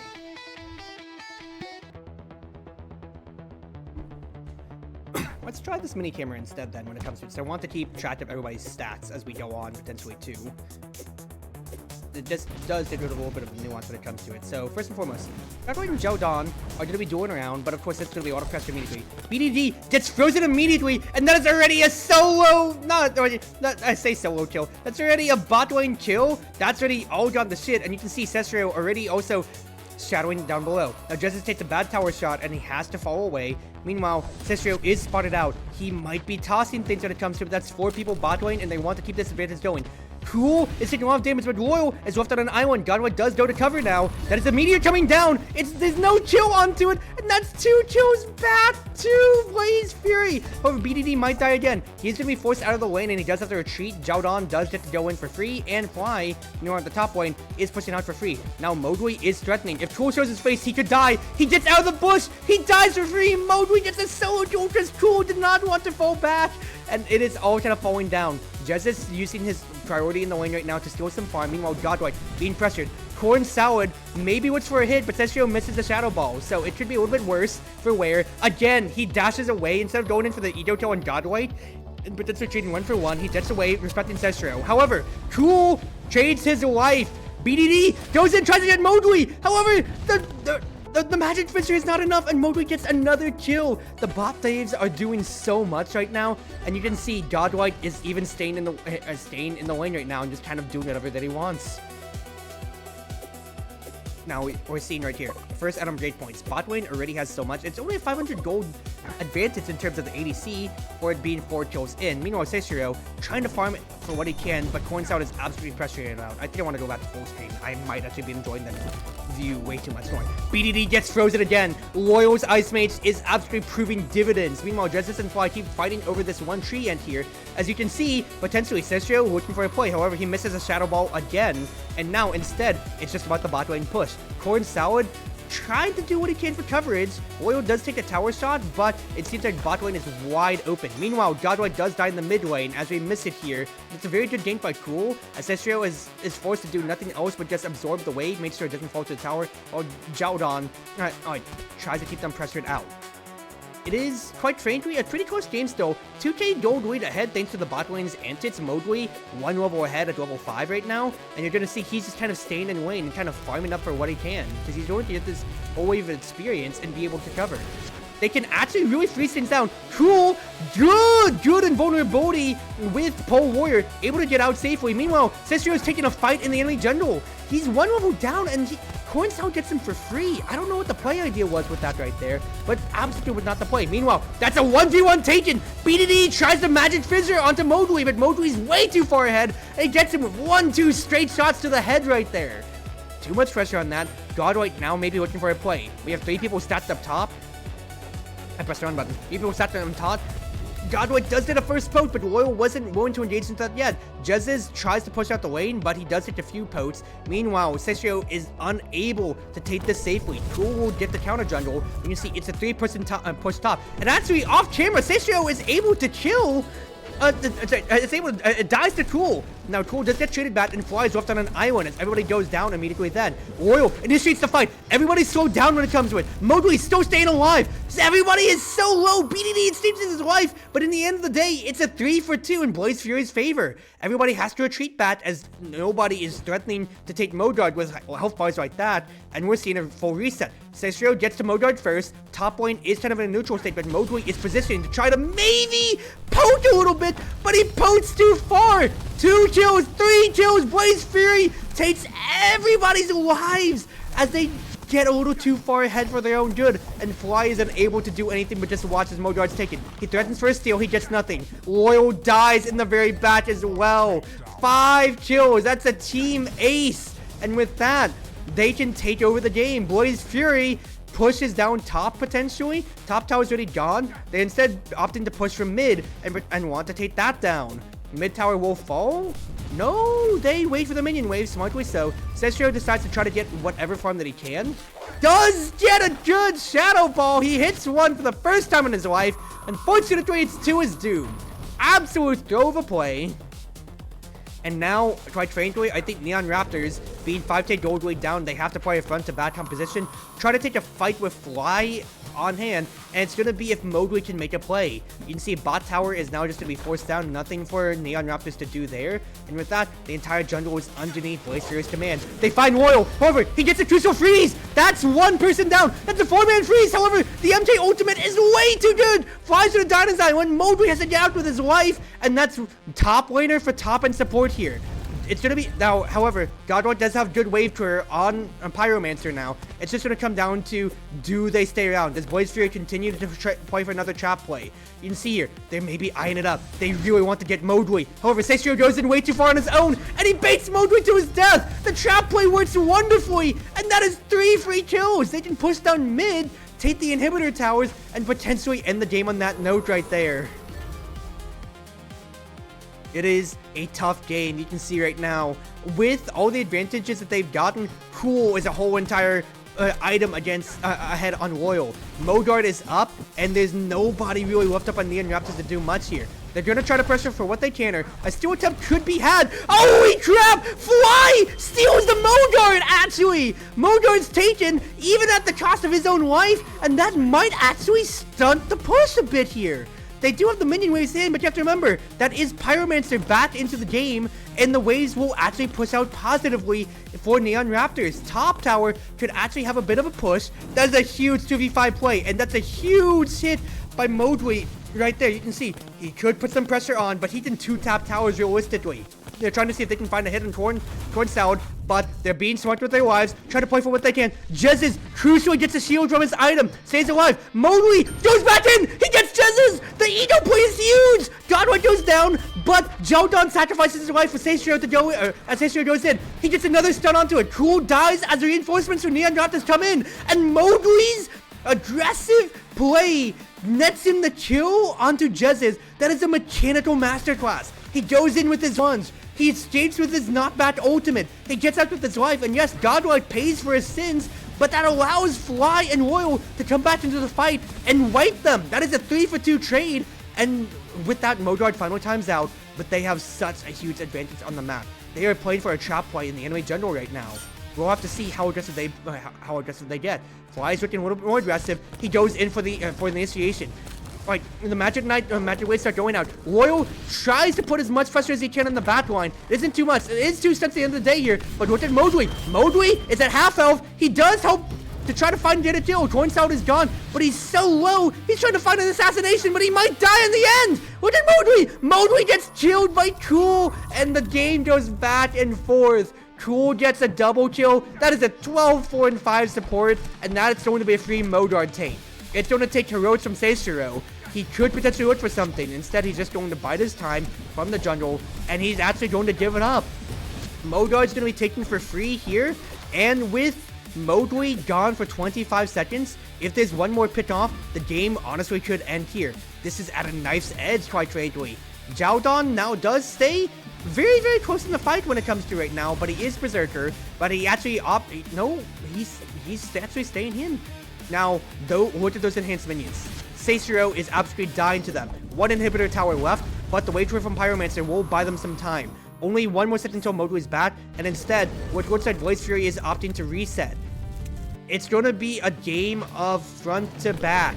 They need, like, Neon Raptors needs to make sure that Mowgli is alive and able to get as much pressure as he can, while all the AoE stops the lightning fast offense. However, you can see Roman is 5. It's a potential trap one. BD gets crushed down low. Mowgli 2 taps in while Seishiro gives his life to engage. That's a huge stun on the Jez's, and he dies at the end here. Mowgli gets a huge double kill. He goes in for 2.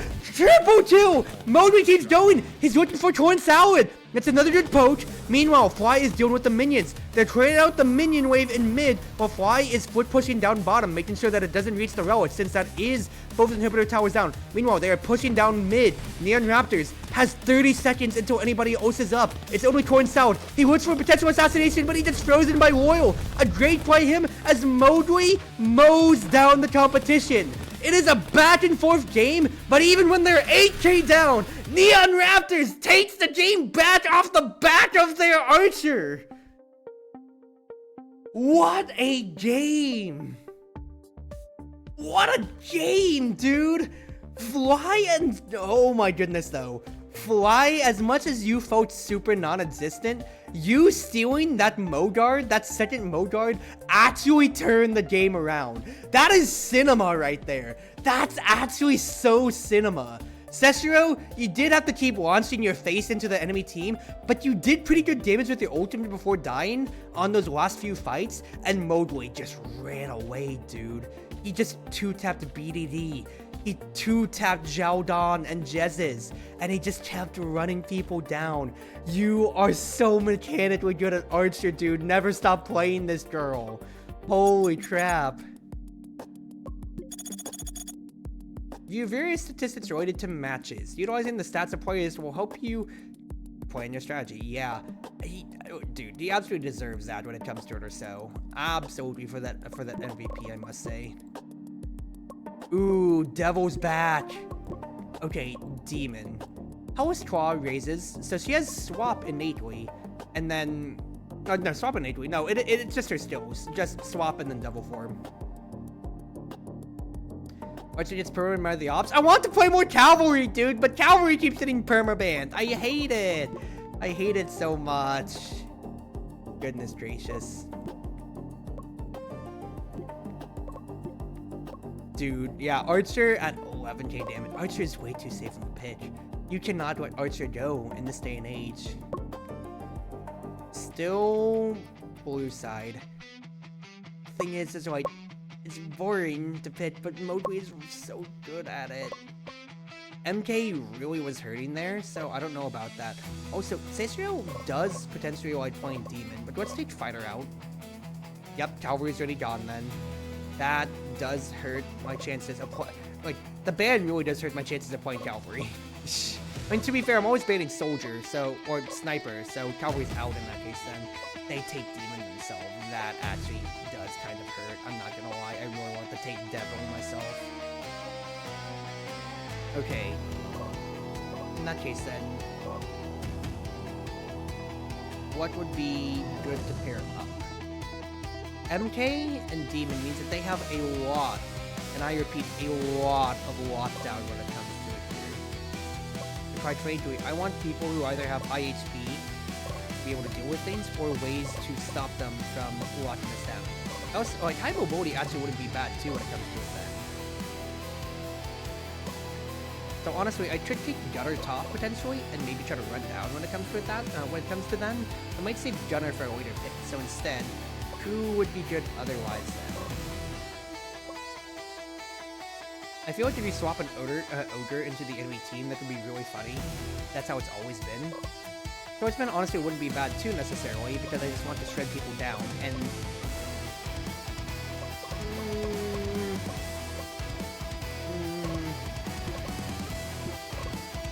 Give me Gunner. I want some range.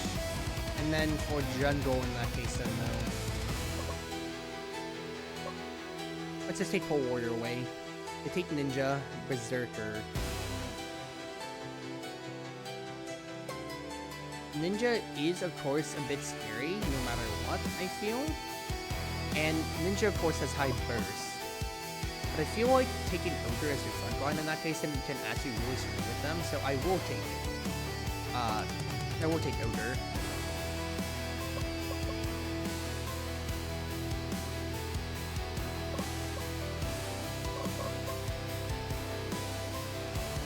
Honestly,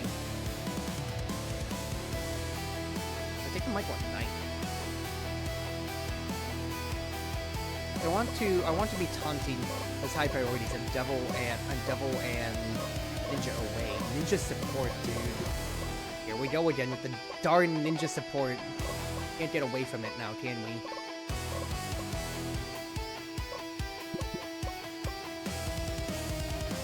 Yeah, I think a Gunner matching up against Berserker can absolutely really screw with him, quite frankly. So I think that'll be the idea here.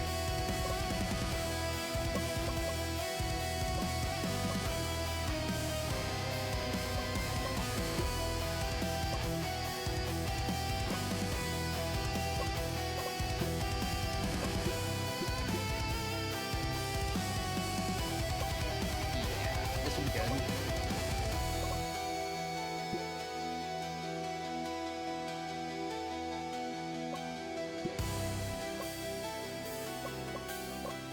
Yeah, I think I want Godlike to potentially get into the jungle if it comes to it then.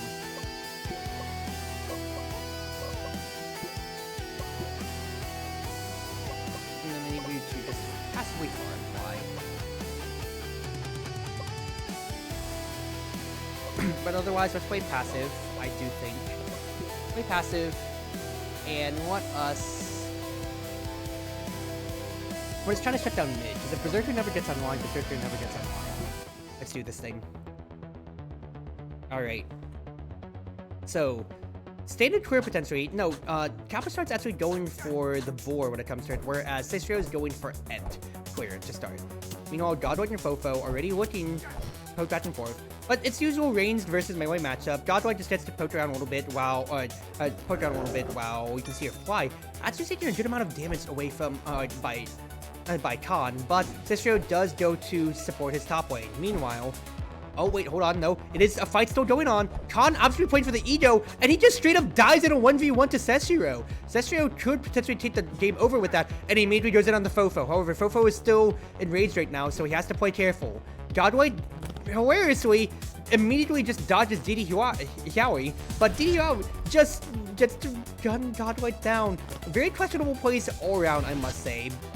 as the bottom lane is just kind of going everywhere. Cestrio actually taking an ego fight. He's actually able to destroy Fofo despite despite him being the jungle. And Cabochard tries to swap him into the tower, but it's legitimately not enough. Cestrio's already level 3. He's going to take this game over, and it feels like it's just going to be a immediate jungle gap here. Khan trying to shadow, but Modui spotted him in the bushes. Loyal is being left on an island when it comes to it here, but Solo being spotted out is left out to die instead. Now we have Skirmish breaking out. Godwite does die in the bottom lane right there, but Khan dead traded out. That is a huge taunt though onto Fofo, and with that, Cestrio and Modui are able to focus Cabochard down afterwards. That is a 4v2 in the mid lane altogether, as Modui gets fed. He's at level 4, Cestrio is at level 5, and the game is breaking wide open, you can see right here.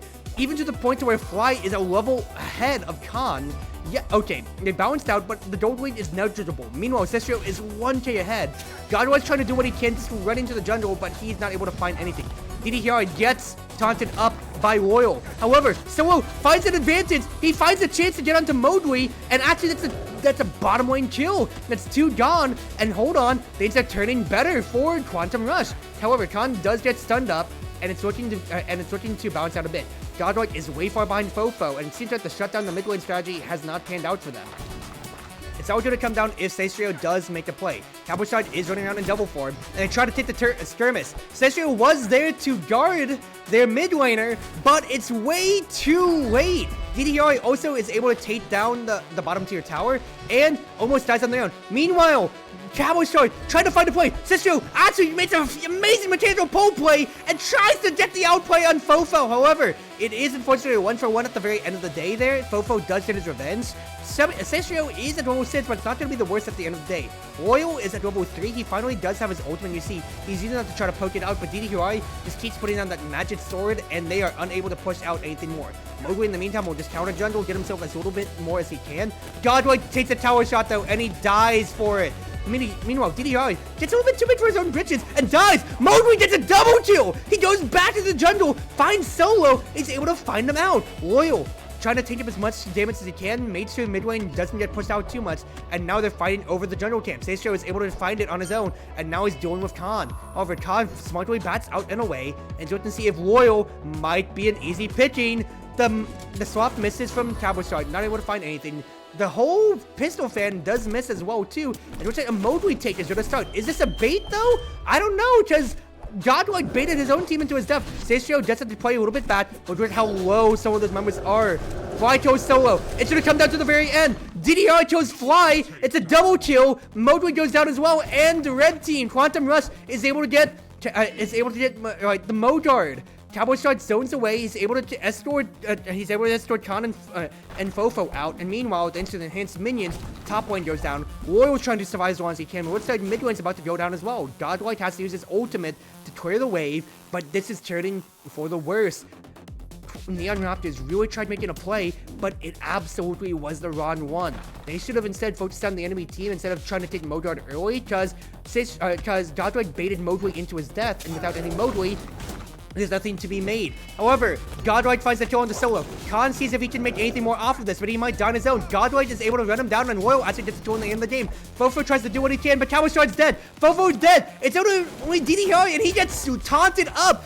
Double kill. Godlike redeems himself with that horrible play, and they're able to defend the inhibitor towers from going down. There is nobody on the enemy team up for 20 seconds effectively. First person up is going to be Solo, but a level 5 support ninja is not going to be that threatening. However, with the Mordard buff still up, Neon Raptors still has to guard their base. They just have to keep farming up and seeing what advantages they can get. Now, it may seem a little bit weak, but you can see here, it is a tale of 2 lanes when it comes to it. Modui is ahead by almost 1k, but Fofo is absolutely into the game. It's going to come down to seeing if Loyal can get a good taunt up, or if there's anybody find anything here. Solo actually gets a huge 1-2-3 taunt. 1-2-3 hit and finds Godlike on his own. Meanwhile, Cestrio tries to make an ego play. He goes back in and he dies on his own. Fly has to retreat back, but he dies. And meanwhile, I don't even know how Modui died, but he got baited in and dies as well. That is a free Mordard pitch up by Quantum Rush. And at this point, they might just be able to run down the bottom lane and just take the game. Loyal tries to clear the wave, but he dies at the very end. Godlight's only up in 5 seconds, but I think the game's gonna be ended in way too soon of time, and that is it. Down and out and over. The game is done. Quantum Rush takes the win over Neon Raptors, and I am disappointed. That is absolutely a sad way to see that go. Knight really didn't do as much as I would have liked right there. And honestly, the Ogre was not really doing much. I think I should take them into ranged matchups instead. The Cold Quartz might have been better. We'll conduct an official practice match in a best of 3. The practice match will mark the end of your coach training. Ooh, yay! Idiari at the top of solo queue after all of that. Yeah, whatever. Vampire into the game now. What does Vampire do? Drain blood? Consume 5 HP, spew blood in a forward cone, and stack. So yeah, de-stacking character when it comes to it then. Absolutely, I want to prioritize that potentially for Seishiro in that case then. So, let's take MK out, because that is causing way too many problems. No Cavalry still. Take Berserker out. No Executioner. Even if they take one of Double or Vampire, I get the other. So we get Vampire for Seishiro. And then let us...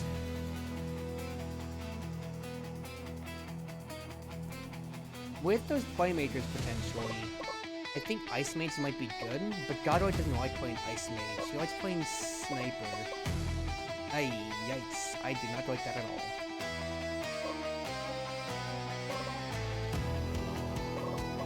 Well, honestly, I think it might be a Swordsman pick for you in time then. So, what do I want to enable that? I could also just go Ninja bot lane too. Let's take that away from them, because they already have so much burst when it comes to. Yeah, okay, in that case then, I will have to give Lancer over the Godlike, because this is a very scary composition just looking at it in general. Because Seishiro is staying on the Vampire. Mobley's getting his Archer, as always. Godlike's gonna take the Lancer, so it's either inflicting Ninja top,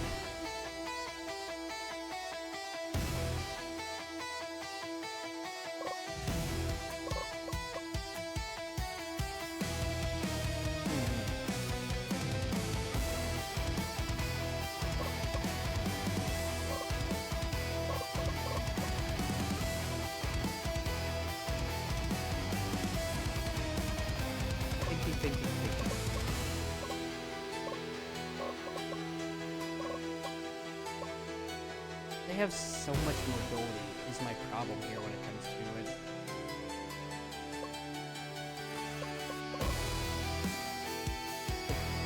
If you have Tank your boys help out, say I think I want a true tank. In that case, I'd want Jamshi, I think.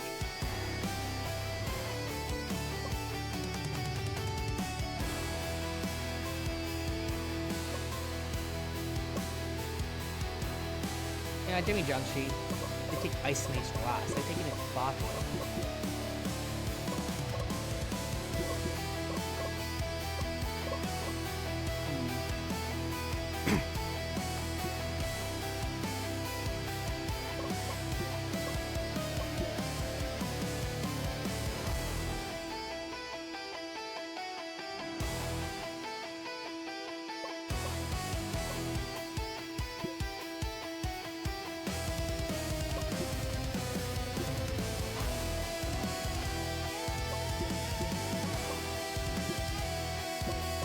I want Fly to be an initiator for us when it comes to it then.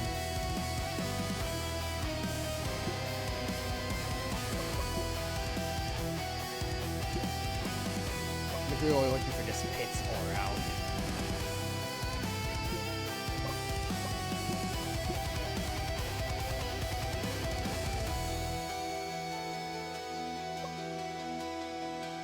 I think when it comes to it,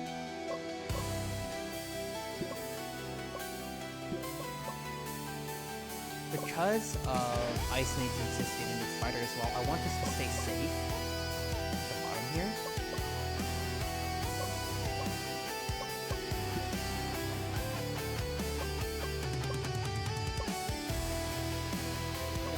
stay safe. I think because Godwite's playing Lancer, they can absolutely just take jungle for free. Otherwise, I think it might just be continue pushing on the jungle and let Vampire just scale up, destroy. No, but it's Vampire. They need to be hitting people for gains. Let's do that.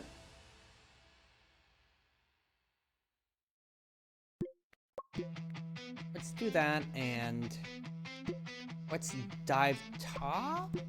No. Let's say no early game test. Let's actually just keep that simple, and we play passively otherwise. Okay, keep it going. Remember, this is a best of 3 series when it comes to it here, so we gotta play things out and just see how things go. We'll feel out how Blaze Fury is doing because we lost our last game against them. But first and foremost, you can see that's already a 3-person collapse on the Sestria. They want to destroy the Vampire before he has a chance to do anything, and quite frankly, that went very well. Just take him out. He only had to farm 1 camp before he was taken out of the game. Meanwhile, Royal is getting to take the jungle a little bit here and maybe make a play. Now, Corn Salad with the advantage after getting that level 1 kill does look to transition into Fly, but Fly can play very safe, just being John C themselves. Now, Sestria is getting forced out of the jungle again, potentially, and you can see it's only going to keep getting worse and worse for him because Cool was able to steal away that jungle camp hilariously at the end of the day there. You saw he's only at 1 CS, now at 2. They're going to be 4, but that's going to be from 3 Bs and the 1 mushroom at the end of the day. Godwite has to concede mid lane just because of how much pressure is on him. You can see everybody's floating around. They want to dive him so badly. They really want to make his life endless pain. And only thing that's really going to be the bright spot for Neon Raptors is bot lane potentially pushing out. Over there, flaming passively, and you can see everybody's just kind of looking around, seeing what they could do. Royal is kind of scoping around, and Justice misses a swap potentially that might be better, but he tries to feed in, goes for Godwite, and he dies on his own. Meanwhile, Jowdon just dies to Fly, disrespecting the damage that he does. Corn Salad tries to find a play onto Loyal. Loyal does get a good hit onto him, but the level up's really not going to matter for too much. No, Fly is looking at BDD, especially with how much of a level disparity there is. A 2-level disparity. John C. Codes are actually going to hit. BDD might die from this. No, he gets out safely, but Godwite is able to trade back into Corn Salad. Corn Salad gets away safely, and they're looking to re-engage on the Fly. However, those John C. clones are hurting, and however, he is fighting into the minions. Meanwhile, bottom lane is getting to push in completely freely right here. You can see it's really at half health, and with BDD's roaming, he's not able to do anything. Mowgli and Royal are able to take over the game and maybe keep it pushed out. But what's this going on in the jungle? Justice and J-Ron steal away the mushroom, steal away the Ent, and now they're looking for a play onto Godlight. The ult comes out.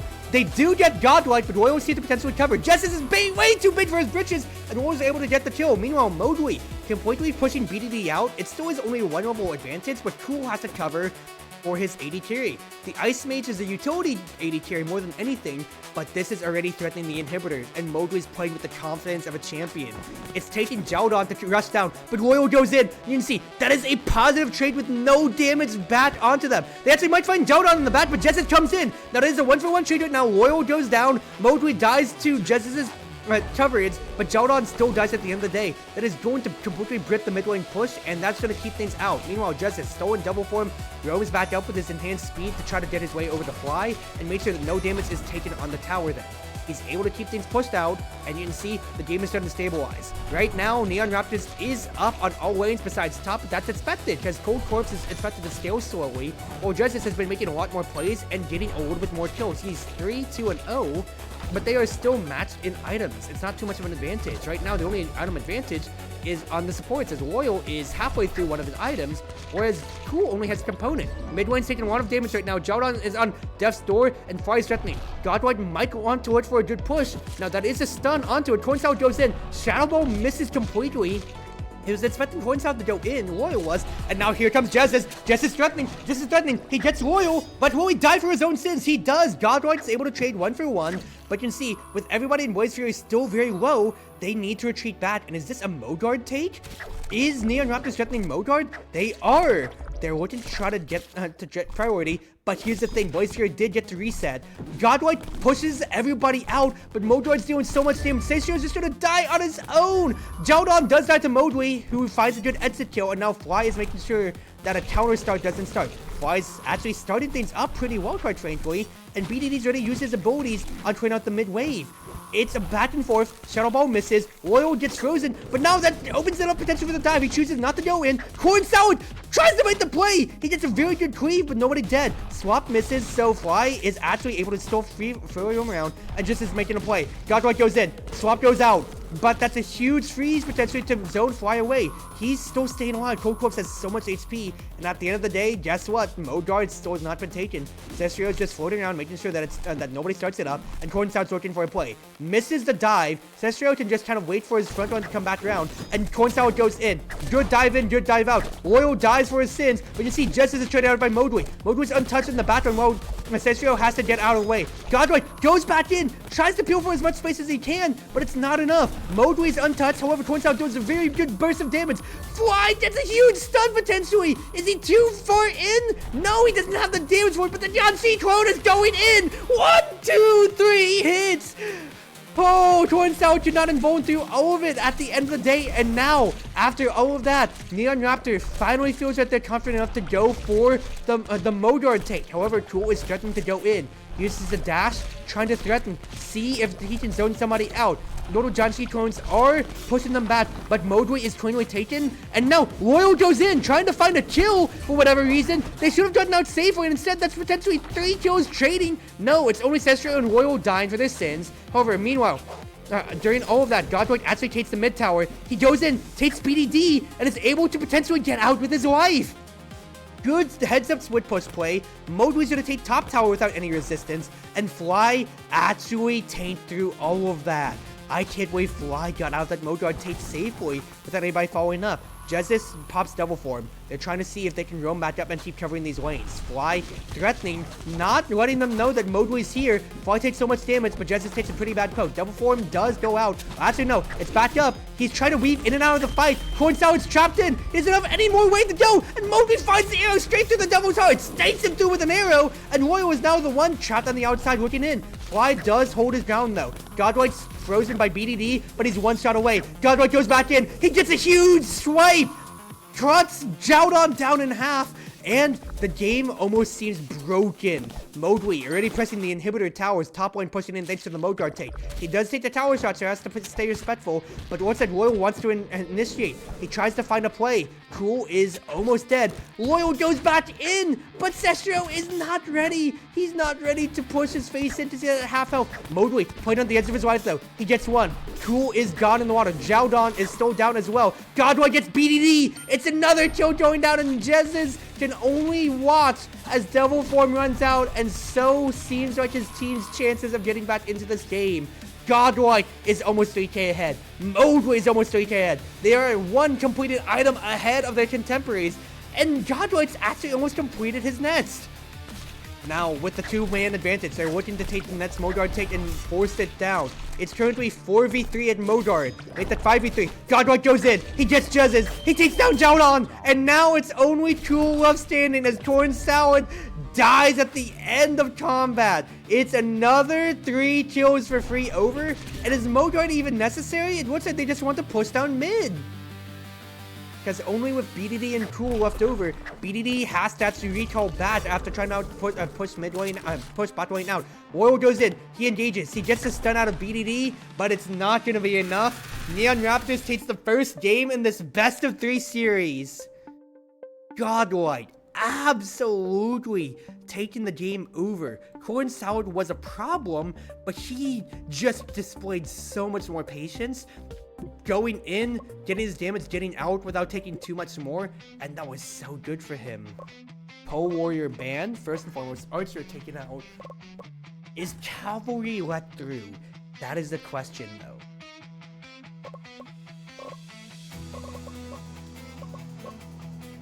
Cavalry's let through, and Cavalry is taken. Oh, baby, I'm ready to run a Cavalry game. I am so excited right now. Okay, so Fighter, Executioner, Swordsman. I get MK and Pyromancer, which is a combo I've always wanted in my dreams. Cavalry will absolutely go to Seishiro, I feel, when it comes to that. I just give him Demon.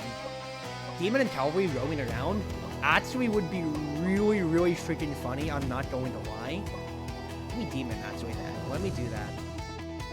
That is 5 Maid.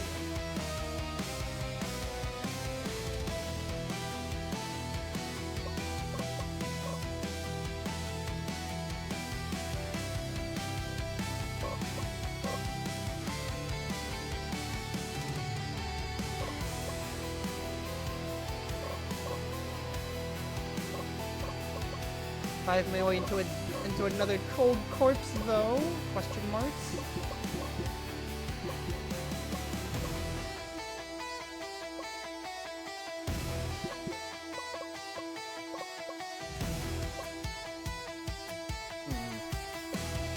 I'm thinking here. I want Godroid to run cavalry, but he can't because he's literally bad at the characters. I want to keep this way together potentially. That, or I'd give Fly the cavalry. It's just gonna be a wet noodle fight up top. But also, that's a cavalry going against an ogre, and that actually could be really grief. And then Cold Corpse doesn't care about Hoots as much necessarily. Yeah. Let's do that.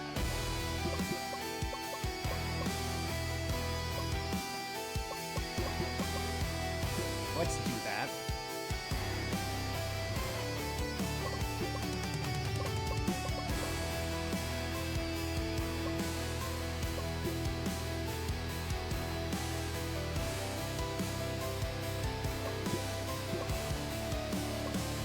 I want everything to be focused on the bot lane. I want bot dives. I want bot dives. I want everything going bot as much as we can. But aggressively farm, please do. Destroy everything when it comes to it then, and then intervention on all the lanes.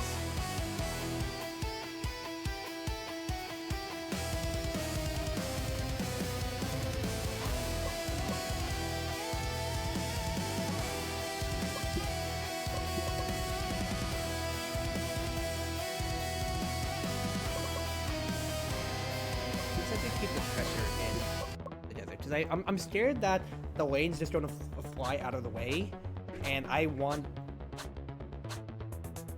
these boys to be able to at least scale up to become the bot lane threat of MK and Pyromancer all together. So, first things first, fast jungle clears when it comes to it then.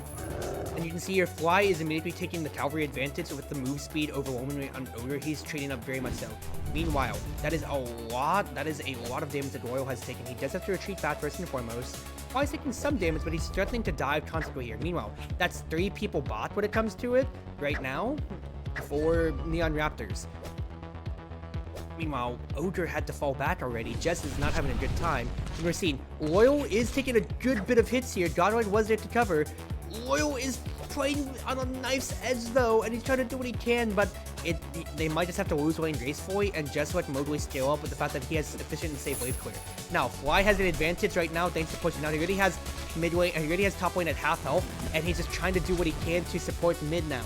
Mowgli was threatening Cool right there for a second, but they're just trying to play safe and smart. But look at all of that damage from their AoEs when it comes to it. That's another meteor. Cool has to fall back. Now, BDD does get the chill though onto Loyal at the end of the day, and with those retreats, they don't have to keep falling back.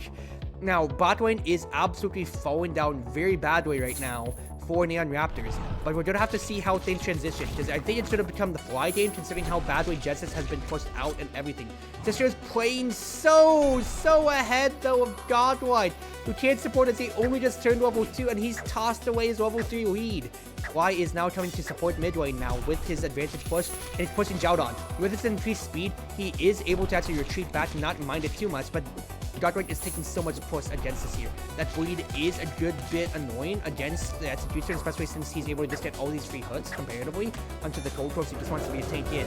Now, Jessis is poking, but he doesn't want to fight ahead of the minion wave. He'd rather keep a safe push and not threaten, considering how much damage he can take, because he knows if he gets stunned in the minion wave, that's so much damage on the way.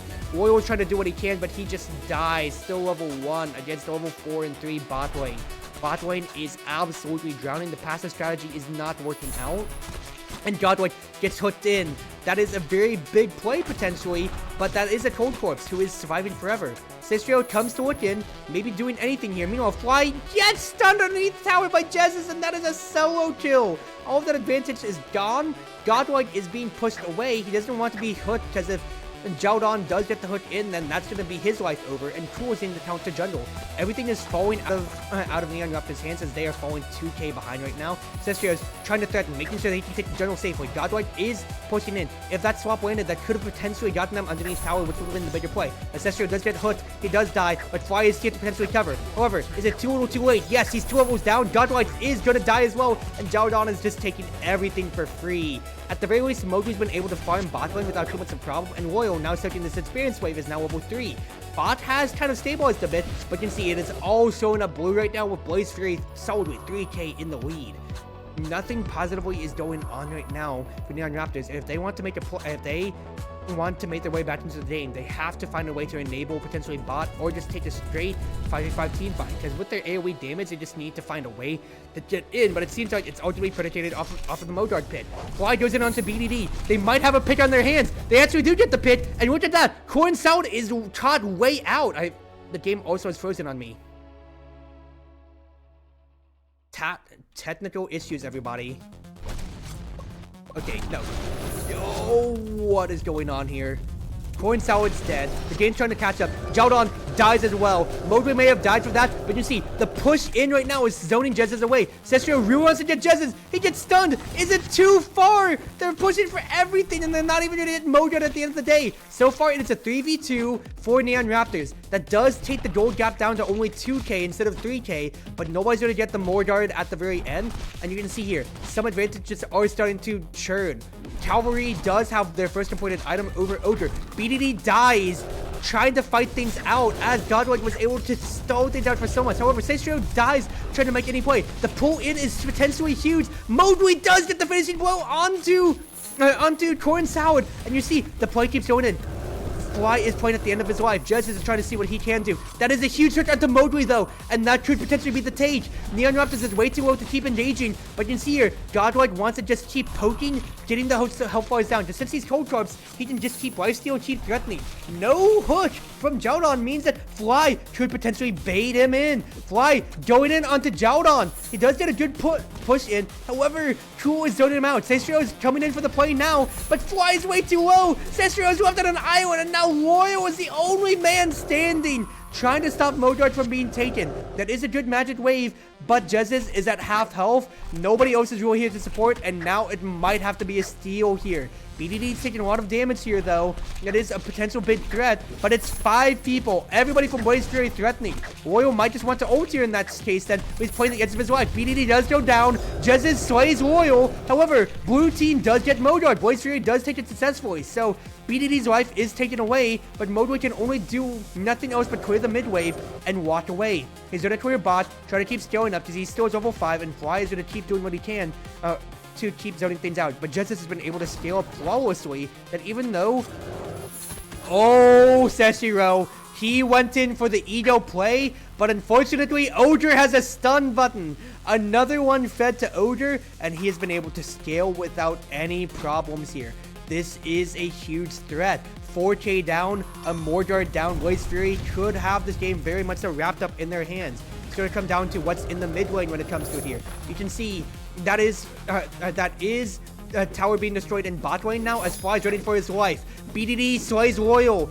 That Lancer pressure is in. Godlike might go down as well. The tower does go down. Cestrio tries to cover his mid lane. Godlike staying alive. He swaps himself in and dies, doing nothing else with his life.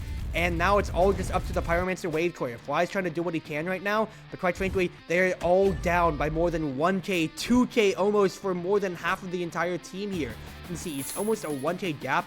Bot lane's the only one still up. My bad, I misspoke earlier. Top was the one that went down. And with Mordard respawning again, it's just going to come down to how does Blaze Fury want to do this. Looks like Neon Raptors is trying to intercept them on the way over. They're zoning Jez's away while Mordard's being taken. Fly tries to find an engagement, just try to zone them out, cause a little bit of stagger as they take Mordard. Mordard going very well. This is actually a pretty flipped opportunity here. And looks like Fly has stolen Morgard again. The man team getting away with it. It's a 2-for-1 trade right now. Loyal goes down, but Torn Sound and BDD go down otherwise. In return, Justice is on a sliver of HP, as he is able to make his way back to the base. Cestrio's really looking for a dive. He gets cool before going down, and with that steal, Fly has done the impossible for Neon Raptors yet again. There's too many minions. The relic will go down, and Fly has saved Neon Raptors from the brink of utter defeat. Once again, he has stolen another Morgard, gotten the team back into the game, and that is a 2-0 of Neon Raptors over Blaze Fury. What the heck? Fly fed it in so much, but he comes in clutch. That's my top laner, dude. Fly is so clutch, dude. Man, that's so wild. I can't believe Fly stole Morgard again, dude.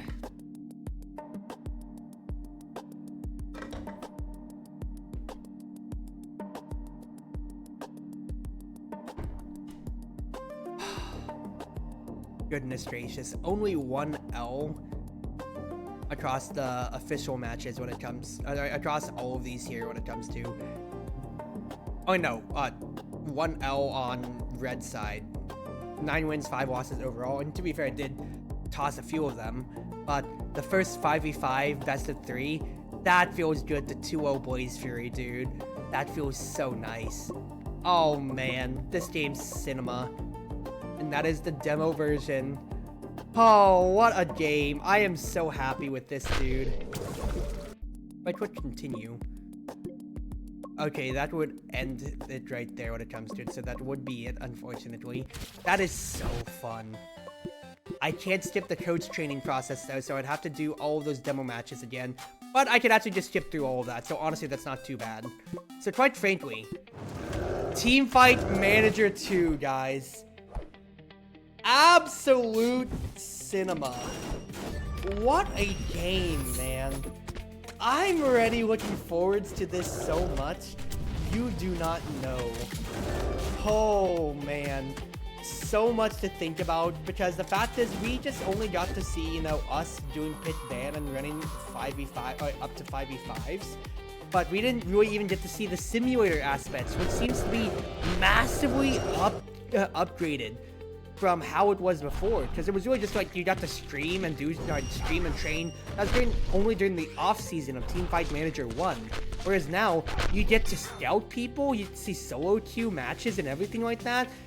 From what it seems like, you could yeah, specific trainings for people when it comes to it, then on training up specific aspects, or even things like language training, meaning that imports regionally are a thing leading up to the World Tournament and all. Dude, there's so much coming up. I am so excited for it. Dude, I am so excited. This is going to be so much cinema. I can't wait for the full game to come out, and hopefully they announce when it's going to come out in time too, because I am so excited. I'm going to play this so much more, but I'm going to blow my throat out if I keep going on tonight, so I'm going to have to keep limiting myself. It's quite crazily. Yeah. Alright, y'all. I am gonna call it there. Like I said, I'm gonna go out and raid one of my friends. So let us go on and raid Replicant in that case then. /raid. They are a friend I've played a few games when it comes to it with right now. They have played Teamfight Manager as well, and they have messaged me about it too, so I am very much so excited when it comes to things. And they're currently playing Nosha, which has its anime coming out too, and is a wonderful game. Has landed about social deduction on a spaceship. Proxy raid, so please do give them the love out, and wherever you are, wherever you may be, whether you're on Twitch, for the YouTube, or more. It's been Wonderful Wind Mage, your Cruz Ship Servant, Chartreuse Proxy. Everyone always at your service now. Thank you all for all the love, and I'll see if I'm back tomorrow. Actually, no, I should be back tomorrow. I want to keep playing this game, but have a good night now, y'all.